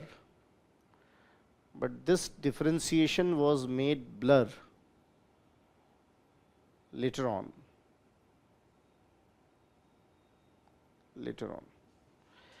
अब ये line काम की है आपके. According to Andre Bete, next one, this line is important. This is the whole soul of the relationship. According to Andre Bete, Andre, Andre, Beteille, Bete. Betle लिखते हैं. Beteille, Betle. Andre, E के ऊपर epsilon. Those who like French. So that's how Andre Bete. So. All right. I don't know that much French. So आप जो भी कहोगे मान ही लूँगा. So Andre Bete, you know French? You're learning Spanish. Oh, I know Spanish. Despacito. I don't know what does it mean. I hope it's not that bad. So, according to Andre Bete, while sociology is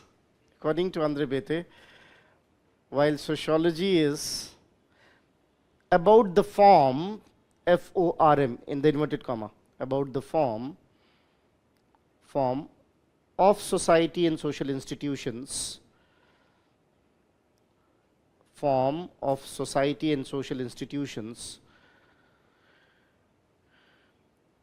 anthropology is about content.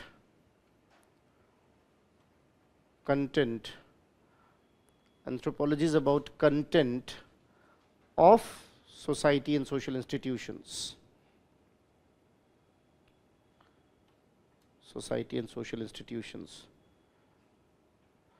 Where a detailed study is conducted.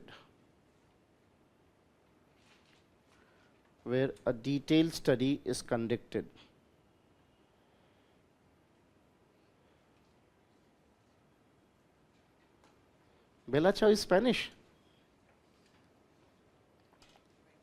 Kind of, pakka. I'm just,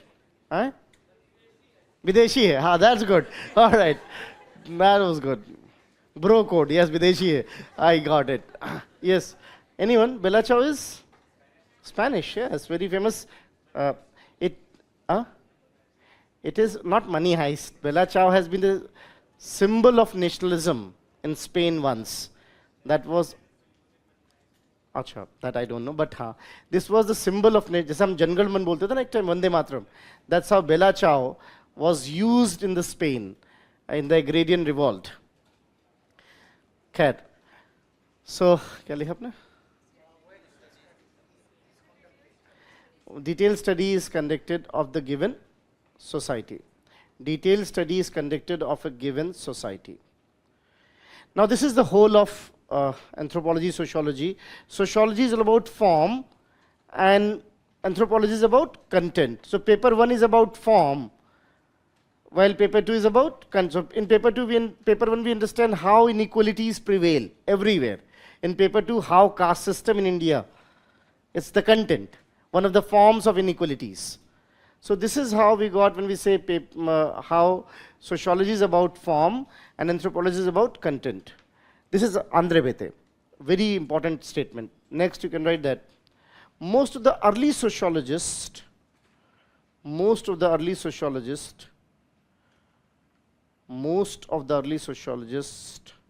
used anthropological findings, including Durkheim, most of the early sociologists used anthropological findings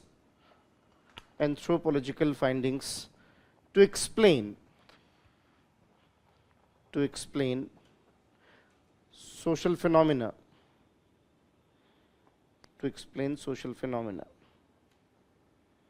like Durkheim,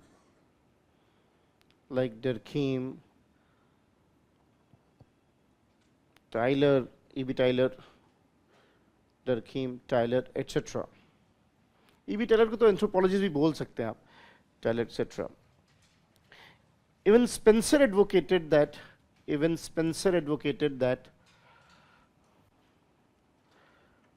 Remember Herbert Spencer? Even Spencer advocated that by looking at contemporary fossils, that is tribes, Spencer advocated that by looking at contemporary fossils, that is tribes,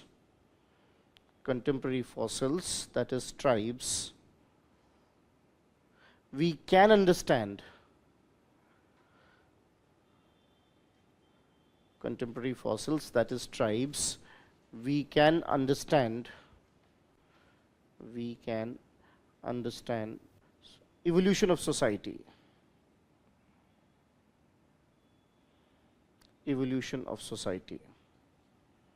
Fine. So, from the next paragraph, so, while the subject matter for both the disciplines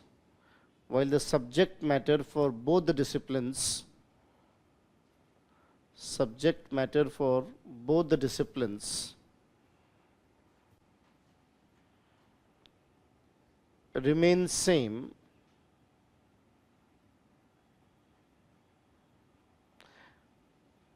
anthropology in its approach is ideographic.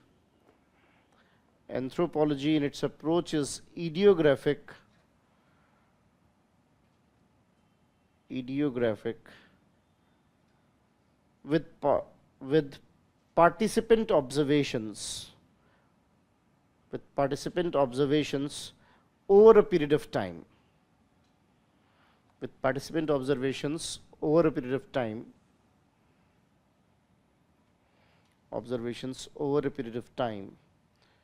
While sociology is more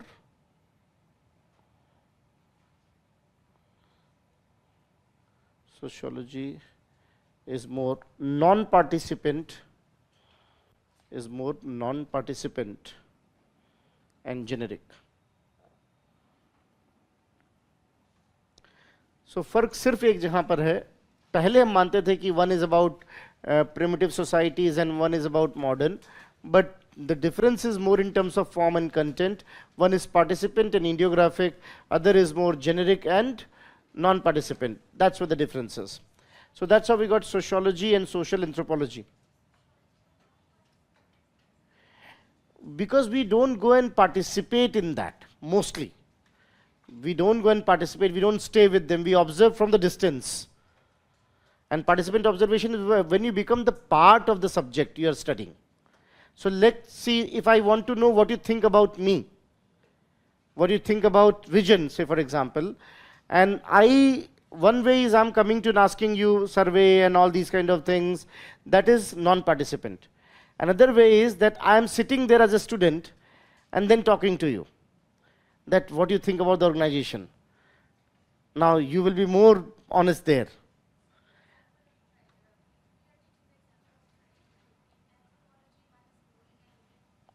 Staying there, huh? In sociology, we don't do that. That's why non-participant. There are various ways. We conduct survey, we conduct data, there are various things we do, but we are not part of the population. जब research में population का मतलब जिसको हम पढ़ रहे हैं, जिसके बारे में research कर रहे हैं. So we as a sociologist never be the part of subject. We will not be part of the population. We will be staying at distance and observing. And participant observation is where you are the part of it. In fact, let me give a quick example to make it more clear as she is asking this. Just for example, one is interview you are giving in most of the places that someone is sitting there and you are giving the interview. Are not you very cautious? Are not you answering what ought to be answered with all your calculations? Now there is another interview possible. You might have heard of it. It's a very famous one. HR में पढ़ाते भी हैं उसको. That once what happened, a fellow from IIT Madras went to give interview in a company. He was there, and then the peon came and said, "Boss, the interview will start after 1 hour." Another fellow was sitting there, relatively older in age. It seems like he is also one of the candidates. He asked to this fellow, "Boss, it is 1 hour. Can we do one thing? Let's have some rehearsal kind of thing. It seems it's your first interview." And the fellow with all attitude replied, "And it seems it's your last interview." I said, "Whatever, but let's do some rehearsal. When I will ask question and you will answer, this way both of will be more prepared for the interview." Initially he was resistant, but then he realized yes how to pass time. So he said, "Okay, fine, done. You ask question, I will answer." And he started asking question. 1 question, 2 question, 3 question, 4 question. Last question was, "What if you don't get this job?" So he answered, "I will be happy. I'm from IIT Madras. I will get any job either way." So the fellow stood and said, "Congratulations, be happy. You have not been selected. From the past half an hour, I was interviewing you. I'm the HR head.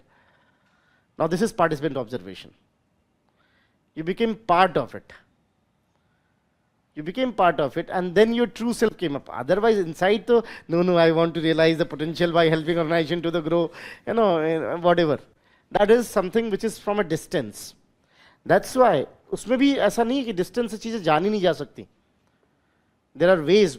That's why UPSC का interview formalistic नहीं है. I'll tell you that example also, which may be helpful to understand the things that how UPSC interviews are conducted. कई बार I ask you direct thing. And sometime I want to know something else, but I'm asking something else, as they're interconnected. उसकी हम बात करेंगे in research methods. These are the research methods we use. But in sociology, we generally have non-participant observation, while in anthropology, we have participant observation. Yes, ma'am.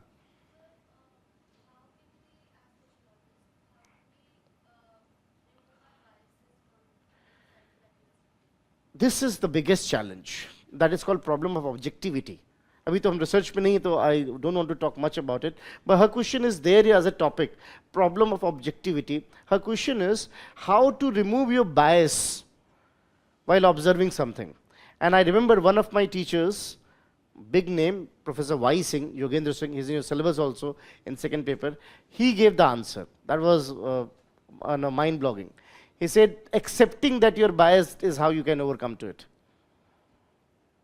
बात अपनी अजीब लग रही सुनने में. But the moment you accept that your observation might be biased, you can counter it. So if I think I'm not biased and completely objective, it will not be there. Accept that you will be biased. And that way you will be more careful in reporting the things. That is it because of bias or what? So it's quite possible. We all are bound to have our own biasness. We completely cannot be complete objective. And that's why accepting this biasness may help us to understand that while observing why we should reaffirm the things, where reaffirmation is needed, where re-data collection is needed, and so on and so forth. So this is how we got, इसकी हम बात करेंगे, that's called problem of objectivity. So this was about sociology and its relationship with other disciplines. Again, more frequently asked is sociology political science, sociology anthropology, and sociology economics. These are more frequently asked. And the structure remains the same. What they study, where they intersect, mutual dependence of each other, how they are different, and how they are developing into being interdisciplinary. Fine? Now the last thing in this topic is topic 1, very important topic again, frequently asked, sociology and common sense. Now what do you understand by common sense? What is common sense? Something which is common among all. Yes, what is common sense? So uncommon these days. Presence of mind. What is common sense? Knowledge about. Look, एक term है जो common sense को define करने में बहुत जरूरी है, that it is localised. Common sense is your localised knowledge, localized wisdom. Common sense is that, listen to me first, we'll write, don't worry. There are some key words that must be clear in your mind. What is common sense? Common sense is localized knowledge. Localized knowledge about age, gender, class and such like things, which is intuitive and unreflexive. मैं 3 word बोल रहा हूँ. First I said localized है, intuitive है, unreflexive है, and that too is based on a given belief system. जैसे कि people from northern India will have a common sense about marriage, right? And that's why it will be very surprising for them to think that how someone can marry to the maternal cousins, which we do in southern India. अब यहाँ पे क्या हो रहा है? Common sense is localized. हम जहाँ रहते हैं, that society has got its own wisdom over a period of time. But that is localized only in that society. Other societies may have their wisdom. Other societies may have their wisdom and so and so. So my common sense might be different from their common sense. My common sense might be different from their common sense and so. So जैसे आप क्या common sense क्या है? 10 बजने का मतलब 10 बज के 5 मिनट भी चलेगा. So we have the, and look, common sense is something which is, again, I say localized, intuitive. Intuitive means it comes naturally because you have learnt it in your early days. So it comes intuitive and it's unreflective, that you believe it to be truth and you don't question it. So बहुत सारी चीजें हैं which are part of our common sense. Like when we think that someone is criminal because the fellow is not something been trained well, not studied well, and so and so. When we think a male should behave in a particular way, you know what? Just for information, females की average age male से 6 years ज़्यादा है. 6 year more. WHO की report. Average age of female is 6 year more than average age of male. But common sense knowledge क्या है? किसी female से पूछो तबीयत कैसी रहती, कहाँ ठीक रहती है, और किसी मेल से पूछो तो मर्द को दर्द नहीं होता, 6 साल कम जीते हैं. If look, if that was the case, that males should not cry, why they have the tear glands then? It should not be there in the process of evolution. So nature has not differentiated. But look, common sense is no, यही रह गया बताओ, रो रहा है. And there are societies where it is appreciated. There are societies where that is not appreciated. That is their localized. That's why this term, Andre Bete has used this term. Andre Bete has given a series of lectures on it, which has been recorded in that book, Sociology. The name of series is Sociology and Common Sense, where he talked about that common sense was localized. It is localized, it is intuitive, it is something which is unreflexive, because we believe that it is ultimate truth, we accept it. It is based on a belief system, faith system, and may vary from place to place and time to time. Again, I'm saying place to place also and time to time. हमारे time का जो common sense था और आज का जो common sense है, that is different. That is fairly different. हमारे time में common sense अलग थे, अलग तरीके से बताए गए थे. From movies, from culture, from society, and so and so. So we have different common sense. So if you think that just by enchanting this particular thing, I'm getting luckier by doing all these. This shirt is lucky to me. All these things are what? This phrase is something which may help you. This reciting this mantra is something which will help me this way. All these are common senses we have. And everyone has their own common senses. Something, a number can do it. Somebody thinks some words can do it. And they exaggerate. No, it can. It does. Sabse one of the very important thing which I say, najar lagna.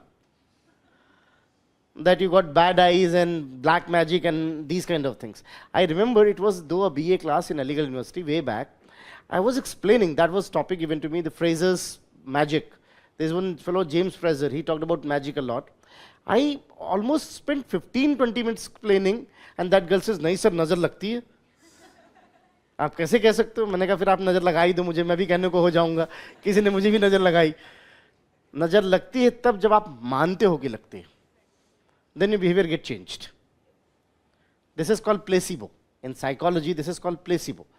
So the moment you think something is working on you, start working. So if I think this shirt is lucky to me, what will happen? I will have peace of mind, calmness inside me, and that's how I'm performing better. And they say, देखो हमने कहा था shirt lucky. Reinforce हो गया कि नहीं? It got reinforced that shirt is lucky. That's the reason why superstitions prevail to this extent. Across the societies, it may be a number. You are bound to project your faith, your fear on something. It may be a shirt, it may be a number, it may be some chant, it may be anything. Anything, but we all do that. So that is common sense. What is sociology? Sociology is something which is scientific, reflective. It is scientific, it is reflective, it is based on data, so not intuitive. It is scientific, reflective, based on data, and talks about generalization, which could be used across the societies. So it is something, that's why Durkheim believed common sense, which leads to prejudice and bias, is counterproductive in sociological research. Durkheim was first who highlighted that we should refrain from common sense, because common sense is that thing which will be creating bias. Our prejudice, prejudice, when we have different stereotypes about different people. So our common sense is something which leads to prejudice. And this prejudice, this bias, is detrimental in sociological inquiry. And that's why Durkheim was one of those fellows who believed that common sense is detrimental in sociological inquiries. We should refrain from it. We should deliberately delete it from our observations. So sociology is systematic inquiry, no matter how loose it is, but then even it's a systematic inquiry. Systematic inquiry, while common sense is localized, unreflexive, and intuitive.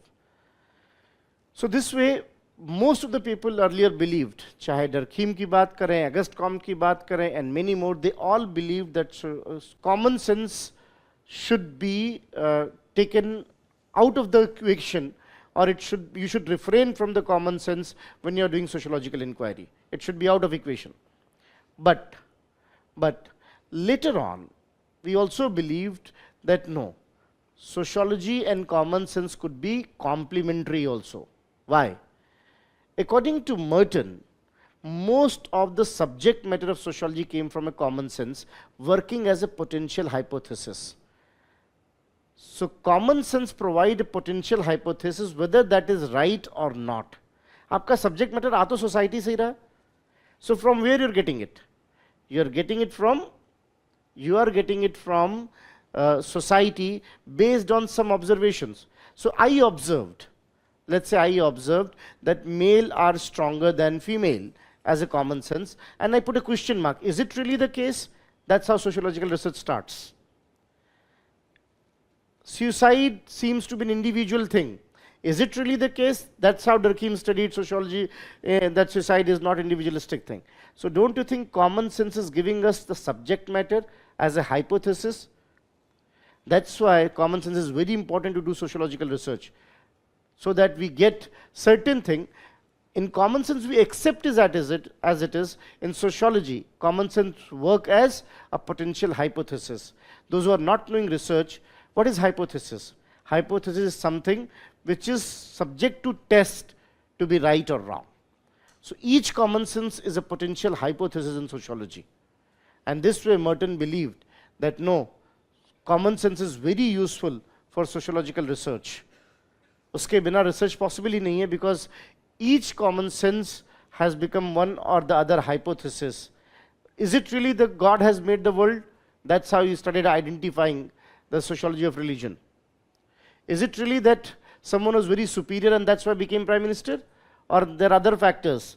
That's how you got sociological inquiry of power and authority.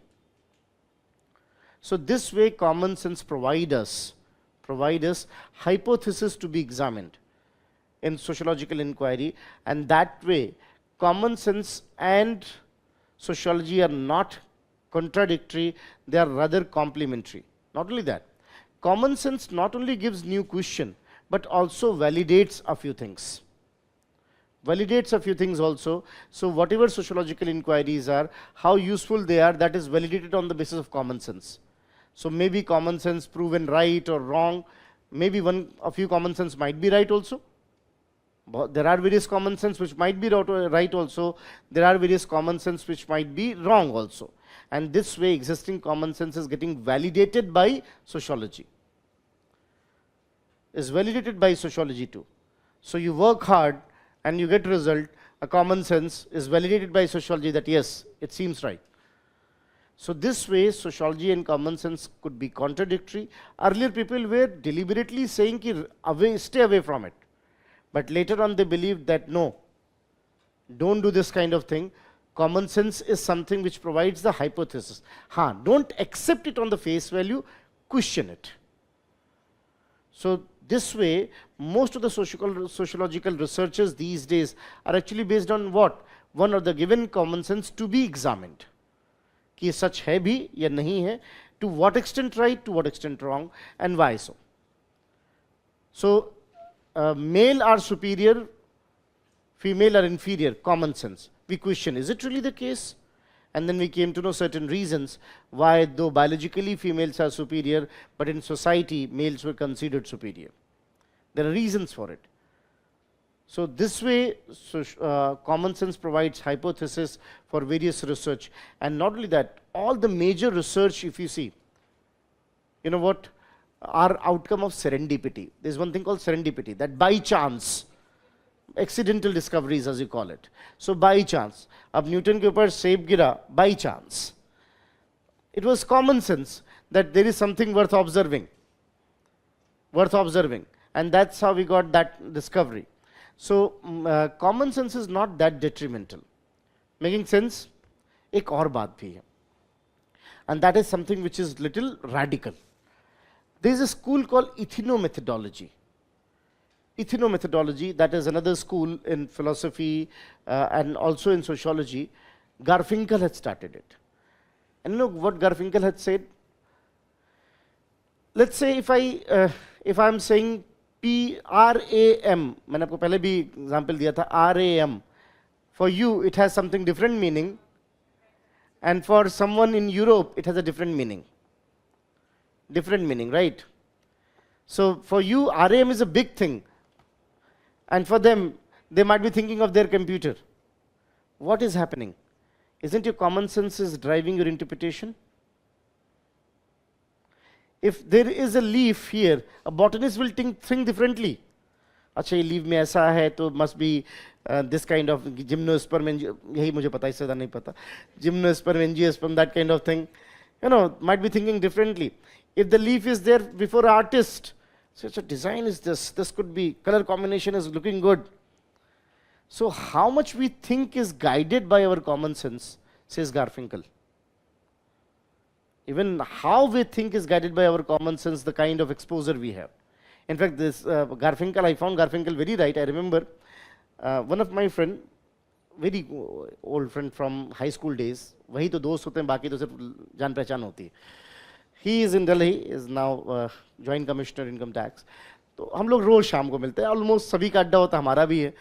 तो you know, other day what happened, we were going through और वहाँ पे लिखा होता CP में, यहाँ chocolate पान मिलता है, चॉकलेट पान. And he was reading it PAN, PAN number, income tax. तो उसको PAN number याद आ रहा है. He was looking a bit confused. I said, क्या हुआ भाई? He said, ये कौन सा PAN number आ गया? मैंने कहा भाई PAN नहीं, पान लिखा हुआ है यार. Grow up, come out of your shell. So उसको almost he was in more than half a minute, he was in that state wondering as if Finance Ministry has issued another PAN. I said, that shows the trauma you are facing. वो trauma भी पता चल रहा है जिसमें तुम हो. But that's what we are doing day in and day out. Day in and that's why her police वाले को हर चीज क्राइम्स ही नहीं नजर आती कि यहाँ कुछ they always have that pinch of salt everywhere. So look, Garfinkel is saying that our common sense derives us the way interpret any observation. By observation का interpretation करते हो ना, whatever observation is, and that's why common sense is inseparable in research methodologies, because the way we interpret is fairly guided by common sense. So don't refrain from it, don't get scared of it, use it wisely, and could be very useful in research methodologies. So in fact वो अच्छा question था which they have asked कि how common sense is useful in the research method. So common sense is not that. So common sense is both complementary and contradictory. This is the mindset. Some of them believe that common sense is contradictory when we got early thinkers, but later on we realized, especially when we said that interpretations are needed. So the way you interpret the data is fairly guided by your common sense. And that's why even Gramsci also, Antonio Gramsci is a renowned fellow, he also talked about the same thing, that there is importance of common sense in our day-to-day life. So I'm saying two things now. जब भी question आए sociology and common sense, तो पहले तो you have to talk about, you can give this kind of heading, sociology, common sense, both complementary and contradictory, that kind of, so that's clear कि you understand it both ways. Then one part should be what is sociology versus common sense, then how early thinker thought of it, then how it should be complementary, albeit briefly, even in one line needed, but do give a separate line, use of common sense in research methods, and then conclude that how they are both complementary and contradictory. And we should not refrain from common sense that much, but we also should be very careful that a common sense is not a validated truth. It should be examined all the time. It should be examined all the time. So as long as you're ready to examine it, common sense is not detrimental. But if we accept it as unquestioned truth, then it is detrimental. So this is how we got when we talk about sociology and common sense. There are visibly three components. First, what is common sense? क्या लिखेंगे? Important word, localized है, intuitive है, unreflective है. These three are the very important words. That it is local, क्योंकि आपके पास words की limitation हमेशा रहती. That's why I'm giving you the key words which must be there. So it is localized. Localized in what way? In terms of age, gender, and other perceptions. It is localized, it is intuitive, it is unreflective based on a given faith system. While sociology is scientific, reflective, based on generalization, data observation and generalization, leading towards some kind of structure from it. So this way we got, when we say what is common sense and sociology, initially it was believed that it is detrimental, because common sense has its own prejudice and its own bias, and that may result into biasness in research. And that's why early sociologists like Durkheim, etc., they highlighted that we should be free from preconceived notions. ये term use किया Durkheim ने अपनी book में, The Rule of Sociological Methods, that we should be free from preconceived notion. पहले से bias बना के नहीं चले. We should examine everything scientifically based on the data. Don't have your bias. Don't have your bias. Examine it scientifically. But later on we believe that this complementary. Why? It's complementary because common sense provide hypothesis for sociological inquiries and get validated by sociological inquiries. So it provides common hypothesis and get validated by the sociological inquiries also, कि सही है भी या नहीं. And then it is the common, ethnomethodologists like Garfinkel. अब जैसे बहुत सारी research होती है, इसमें हम इन questions पूछते हैं. How you understand the question? अब जैसे मुझे आप इस क्लास में आप मुझे बताओ तो क्या प्रूव करना है? मुझे इस क्लास में प्रूव करना है Sunil Singh is not a good teacher. I will make question that way. And अगर इस क्लास में प्रूव करना है कि Sunil Singh is a good teacher, I will make question that way. And looking at that question, हम इसकी थोड़ी बात करेंगे रिसर्च में कि क्वेश्चनर में क्वेश्चन कैसे बनाए गए, उससे बहुत कुछ हम आपको, actually I force you to think in a particular way, I force you to think in a particular way, and that's how it is. Not only that, even subject matter. अब मुझे ये प्रूव करना है कि Sunil Singh is a good teacher, तो मुझे मालूम इस क्लास में किसको फीडबैक फॉर्म देना है, इतनी समझ आ गई इन 5-6 दिनों में. और if I have to prove is a bad teacher, तो भी पता है किसको फीडबैक फॉर्म देना है. So by identifying to whom the form should be given and what kind of question should be formatted, I can change opinions. Trust me. That's what is very important to understand. So ऐसा नहीं है कि sociological inquiries, common sense has its own significance. You can't completely avoid it. So पहली बात, what is common sense versus sociology? Second thing, how they are contradictory, why preconceived notions are dangerous, how it was found, and later on we found कि no, it is something which is useful, especially in research, and then how ethnomethodologists believe that even your observation and interpretation of data is also based upon what? Is based on your common sense. आप देखो road पे जाते हो ना कहीं, have you even noticed? सीधे सीधे road है लेकिन जिगजैग रोड बना, लोग उसी को फॉलो कर रहे हैं. Have you noticed? इस पार्क वगैरह में बहुत कॉमन होता है, सीधे जा सकते थे लेकिन पहले से एक जिगजैग रोड, हो सकता है बारिश में वैसा कुछ रोड बन गया हो, and people are following that road. We all are caught into our habits. Habits are outcome of what is called common sense. Habits are often the outcome of common sense. So this way, when it comes to common sense, Garfinkel and many other, आप जितनी भी analysis करते हो, content analysis में आप कैसे questions पूछ रहे हो, कैसे डिजाइन कर रहे हो, आप कैसे सर्वेस कर रहे हो, हाउ यूर कंडक्टिंग सर्वेस, वो सब कुछ काफी हद तक गवर्न होता है the kind of common sense you have. And that's why in the sociological inquiries, common sense, don't be scared of common sense, use them wisely, is what has been said. So even there is one thing called, इसकी मैं बात करूँगा Sachs की, when I'll talk about what is called content analysis. So आप चीज़ों कैसे देख रहे हो, कैसे उसको analyze कर रहे हो, that all depends what is your common sense. So अपने common sense के हिसाब से चीज़ों को देखते हो. So while interpreting the data, common sense of the observer cannot be completely overruled. Data collection तक तो, और यही बात, अच्छा, am I making sense to all of you or not? How many of you found difficulty in what I said? Abhi, I repeat that the way you observe data could be scientific. The way you collect data could be scientific, but the way you interpret data is always based on your common sense. अगर ये बात समझ में आ गई तो sociology will be very interesting for you, I'm telling you.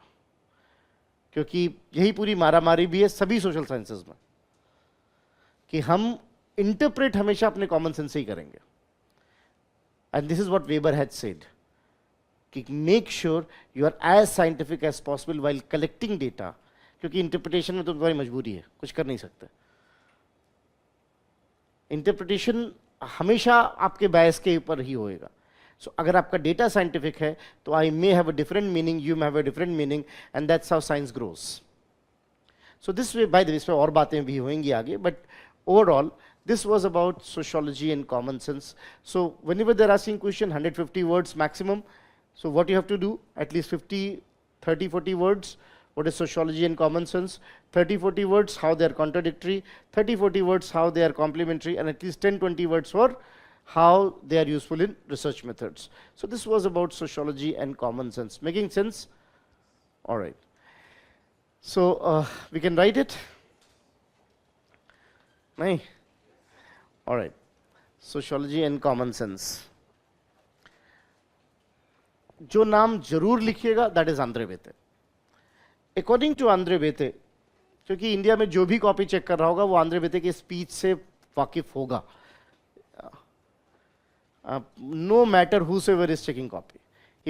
That's what I told you. I don't want you to look like being trained in an institute. अगर जैसे the moment you write according to Andre बेते, बहुत कुछ clear होगा वहीं पे. Okay, fine. So according to Andre Bete, according to Andre Bete, ये exactly उन्हीं की line है which I'm saying, according to Andre Bete, common sense is localized,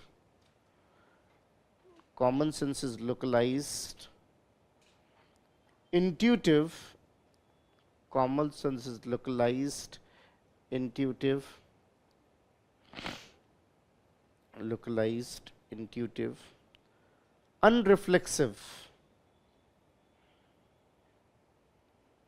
unreflexive, set of knowledge, set of knowledge, confined to given society, confined to given society, confined to given society, in terms of age, gender, culture,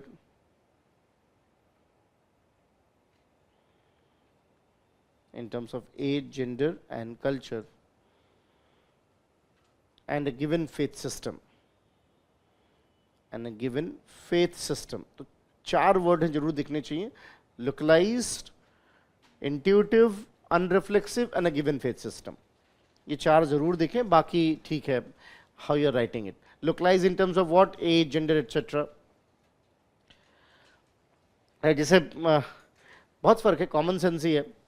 You know how a girl child is talking to the father, that's common sense, and how a boy is talking to the father.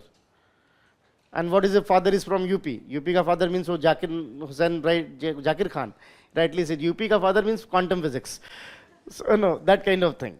I love that statement. I'm from UP, so I can understand कि yes, UP का father means quantum physics. आज तक decode नहीं हुए कि exactly what you want in this. सारा emotional intelligence एक तरफ, but understanding father's state of mind is that's why quantum physics. But now things have changed. Now things have changed. Maybe my son might not be facing that problem. So common sense vary from time to time, and so it is something localized in terms of age, gender. In fact, it happened to, I saw the day that my niece was there. I was driving, brother was there, and niece was playing on his mobile, brother's mobile, and phone आया. तो he said, बेटा जरा दिखाओ किसका phone है? He said, come on पापा यार, बाद में देख लेना. My sister can't talk this way to my father. अब ये gender based common sense है, which is changing over a period of time.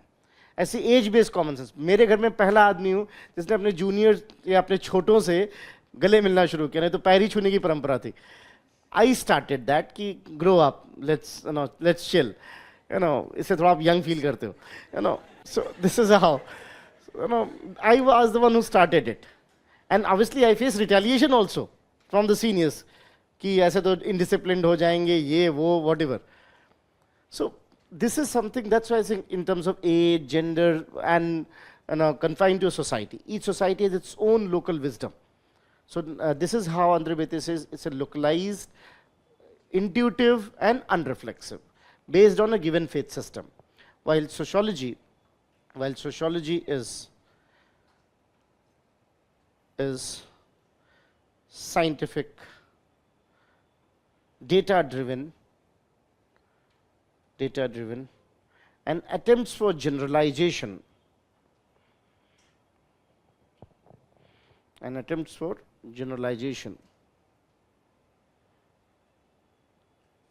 no matter how loose that is. हो सकता है हर जहाँ बिल्कुल फिट ना बैठे, no matter how loose that is, how loose that generalization is, or that is how loose that generalization is. कोशिश ये रहती है कि कुछ ऐसा बोलो जो सब जहां फिट बैठ रहा हो, no matter how loose that is. Fine. Both, or you can say this, sociology and common sense are both contradictory and complementary. Both contradictory and complementary. Contradictory and complementary. Contradictory and complementary. तो पहला paragraph हम contradictory के लिए दे रहे हैं. Those who advocate, चाहे तो सब हेडिंग से भी दे सकते हैं, they are contradictory.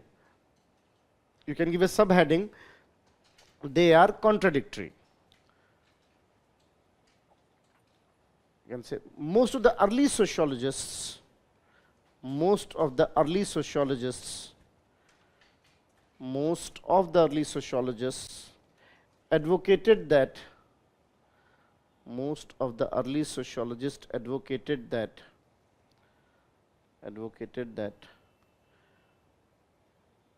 sociology and common sense are contradictory because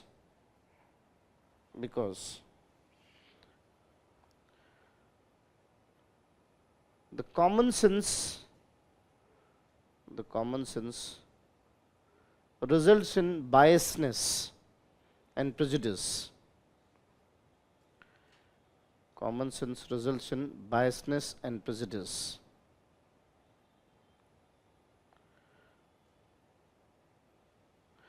Biasness and prejudice. ये होता है सबके साथ है ना कॉमन सेंस में. अब जैसे for example sometime what your academic background is, अगर आप मुझे बताओ कि साहब आई एम फ्रॉम आईटी, तो maybe I may have a common sense and bias on that. You know, people have that kind of thing, okay, fine, I am from SRCC, I am from LSR, I am from Miranda, and they have their own biasness, and sorry to say, they have their own superiority complex also, with due respect, to them. I had faced one, that's why I could tell.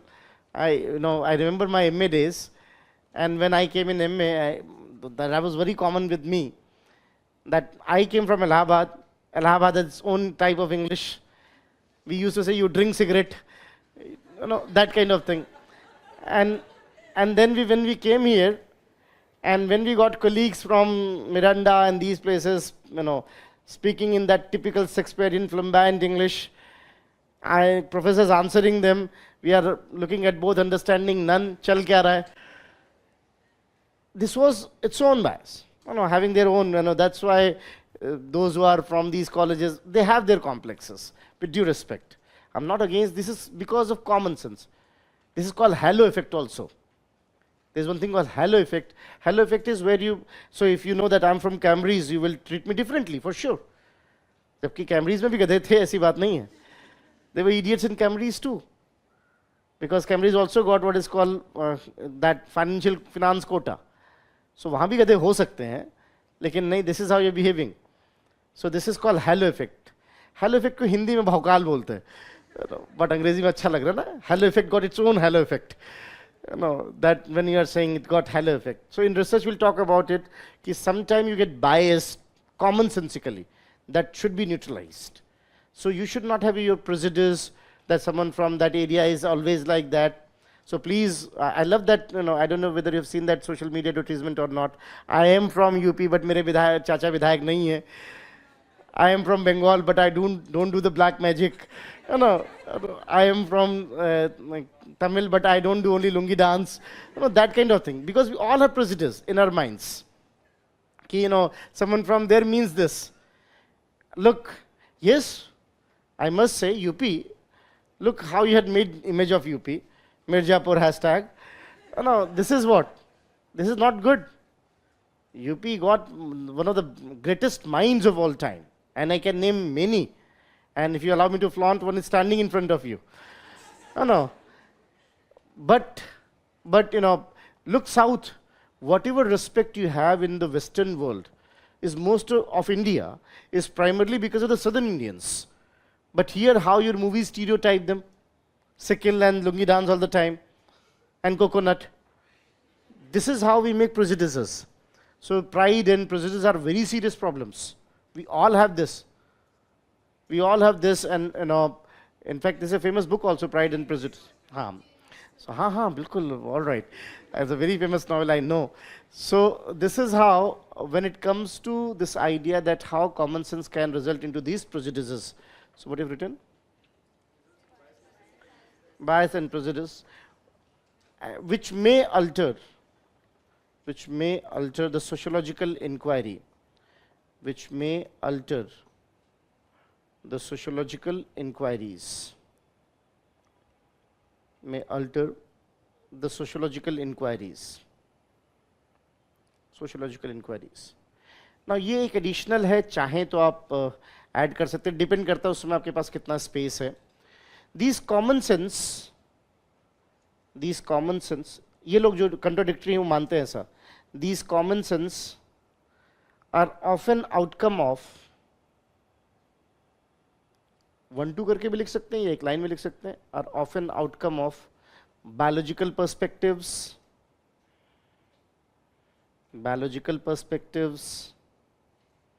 often outcome of biological perspectives, as if male are superior than female, biological perspectives. It depends on kind of socialization, the kind of training, and so, so females are more emotional than male. ये सब prejudice है, biological perspective के common sense है. There are males also equally emotional, but nahin, that's how you think. So biological perspective, common sense, like males are superior than female. They might be pseudo-psychological perspectives, like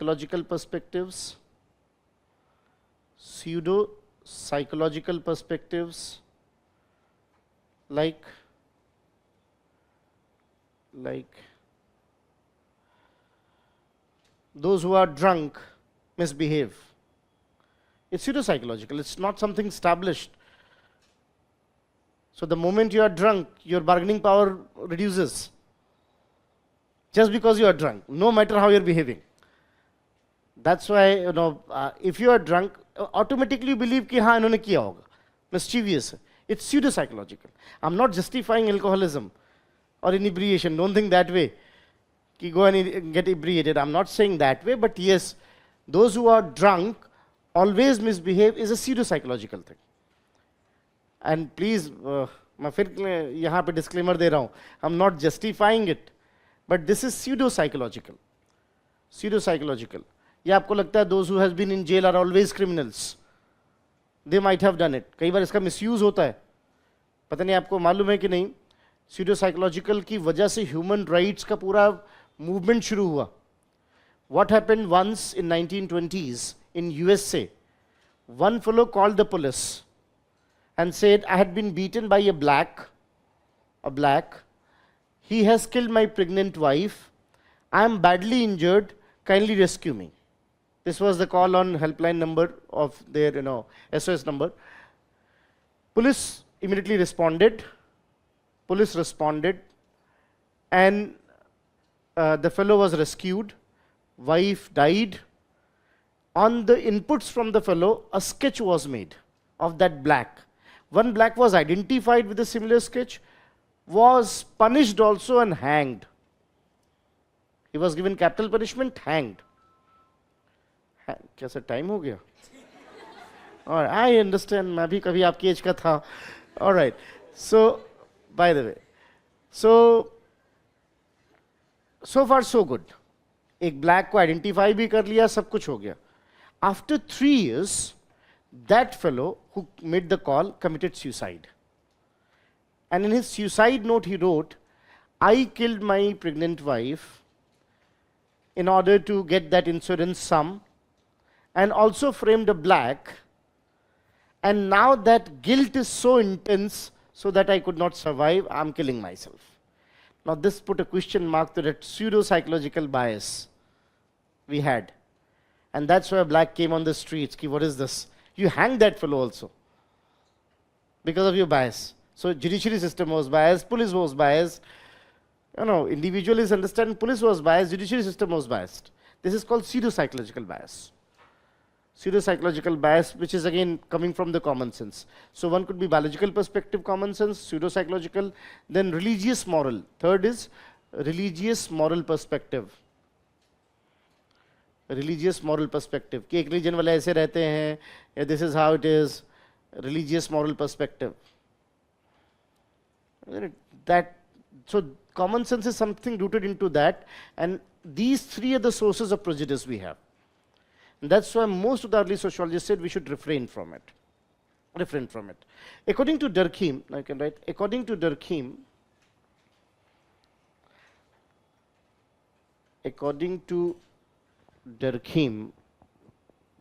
now here they're asking, please repeat last line, which one? Don't worry, it will be in synopsis, you can take it from there, because which last line you're saying is difficult, is difficult to identify. But I just said that how the common sense might be manifested in biological perspective, pseudo-psychological perspective, and it could be religious moral perspective. When you think a particular religious people are like this is how they behave, and so and so. Religious moral perspective, right?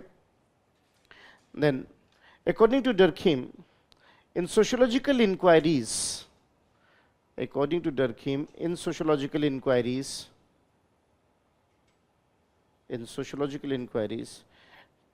these preconceived notions must be avoided. These preconceived notions must be avoided. Must be avoided. Fine.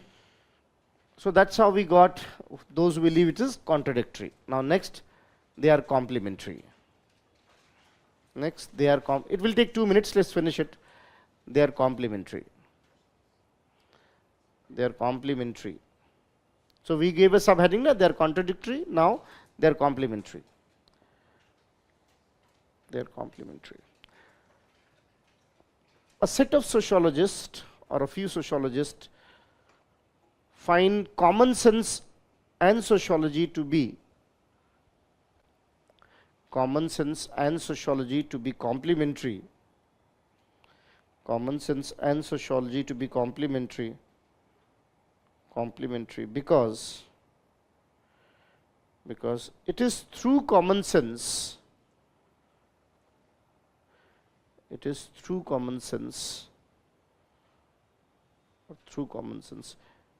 the subject matter and the potential hypothesis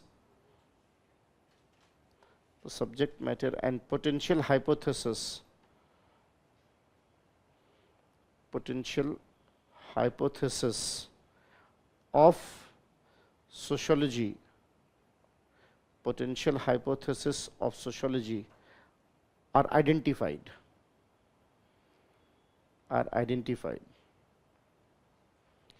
This common sense is very useful in sociological research. These common sense are very useful in sociological research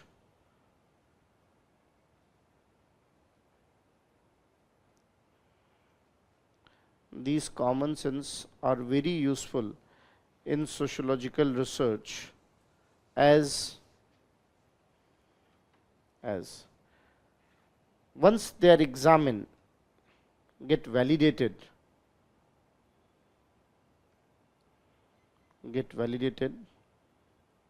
once they are examined, get validated and provide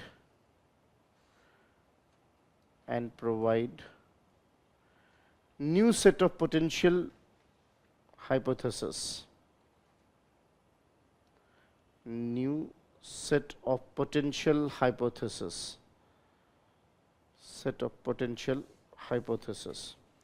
Moreover, ethnomethodologist, E-T-H-N-O, ethno and methodology, ethnomethodologists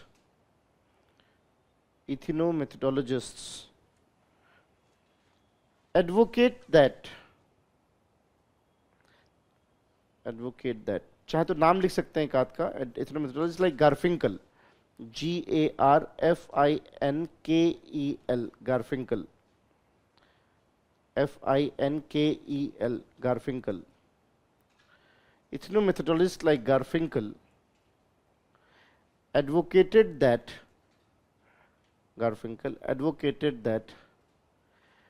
whatever interpretation of data is done,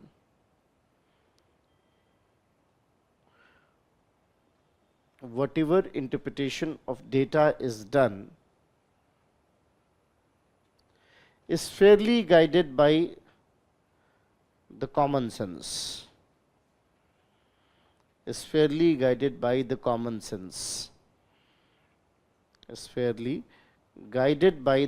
sense. For example, if a leaf is observed,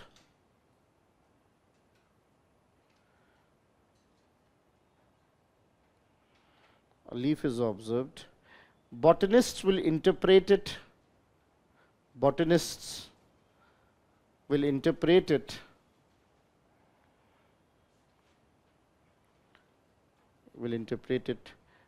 in terms of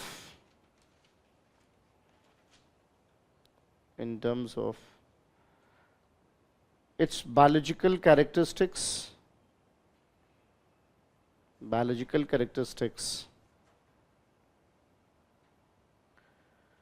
And an artist will look at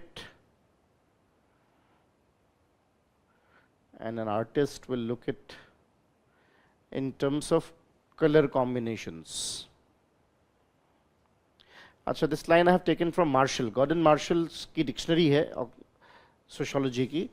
If you go and study ethnomethodology, they had given this example. So I found it very good one to explain, to understand that how common sense is useful in interpreting the things. So observation of scientific कर सकते हो, but interpretation has to be always based on your common sense. This way they are complementary.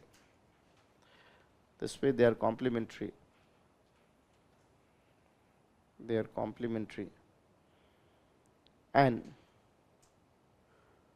should be used wisely for better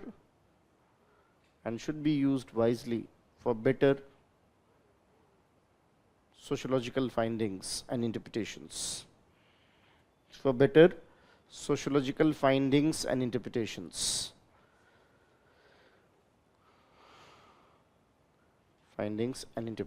Fine. So this was about sociology, common sense, and so. So this was about paper 1, chapter 1. Now the next topic I'll do is thinkers. Where because I told you already that second and third topic, if we do later on, will be more useful to you. So from the next chapter, next class, we'll talk about Karl Marx, the role of Karl Marx, and so and so. So this is it for today, and I hope the class was productive for you. Thank you.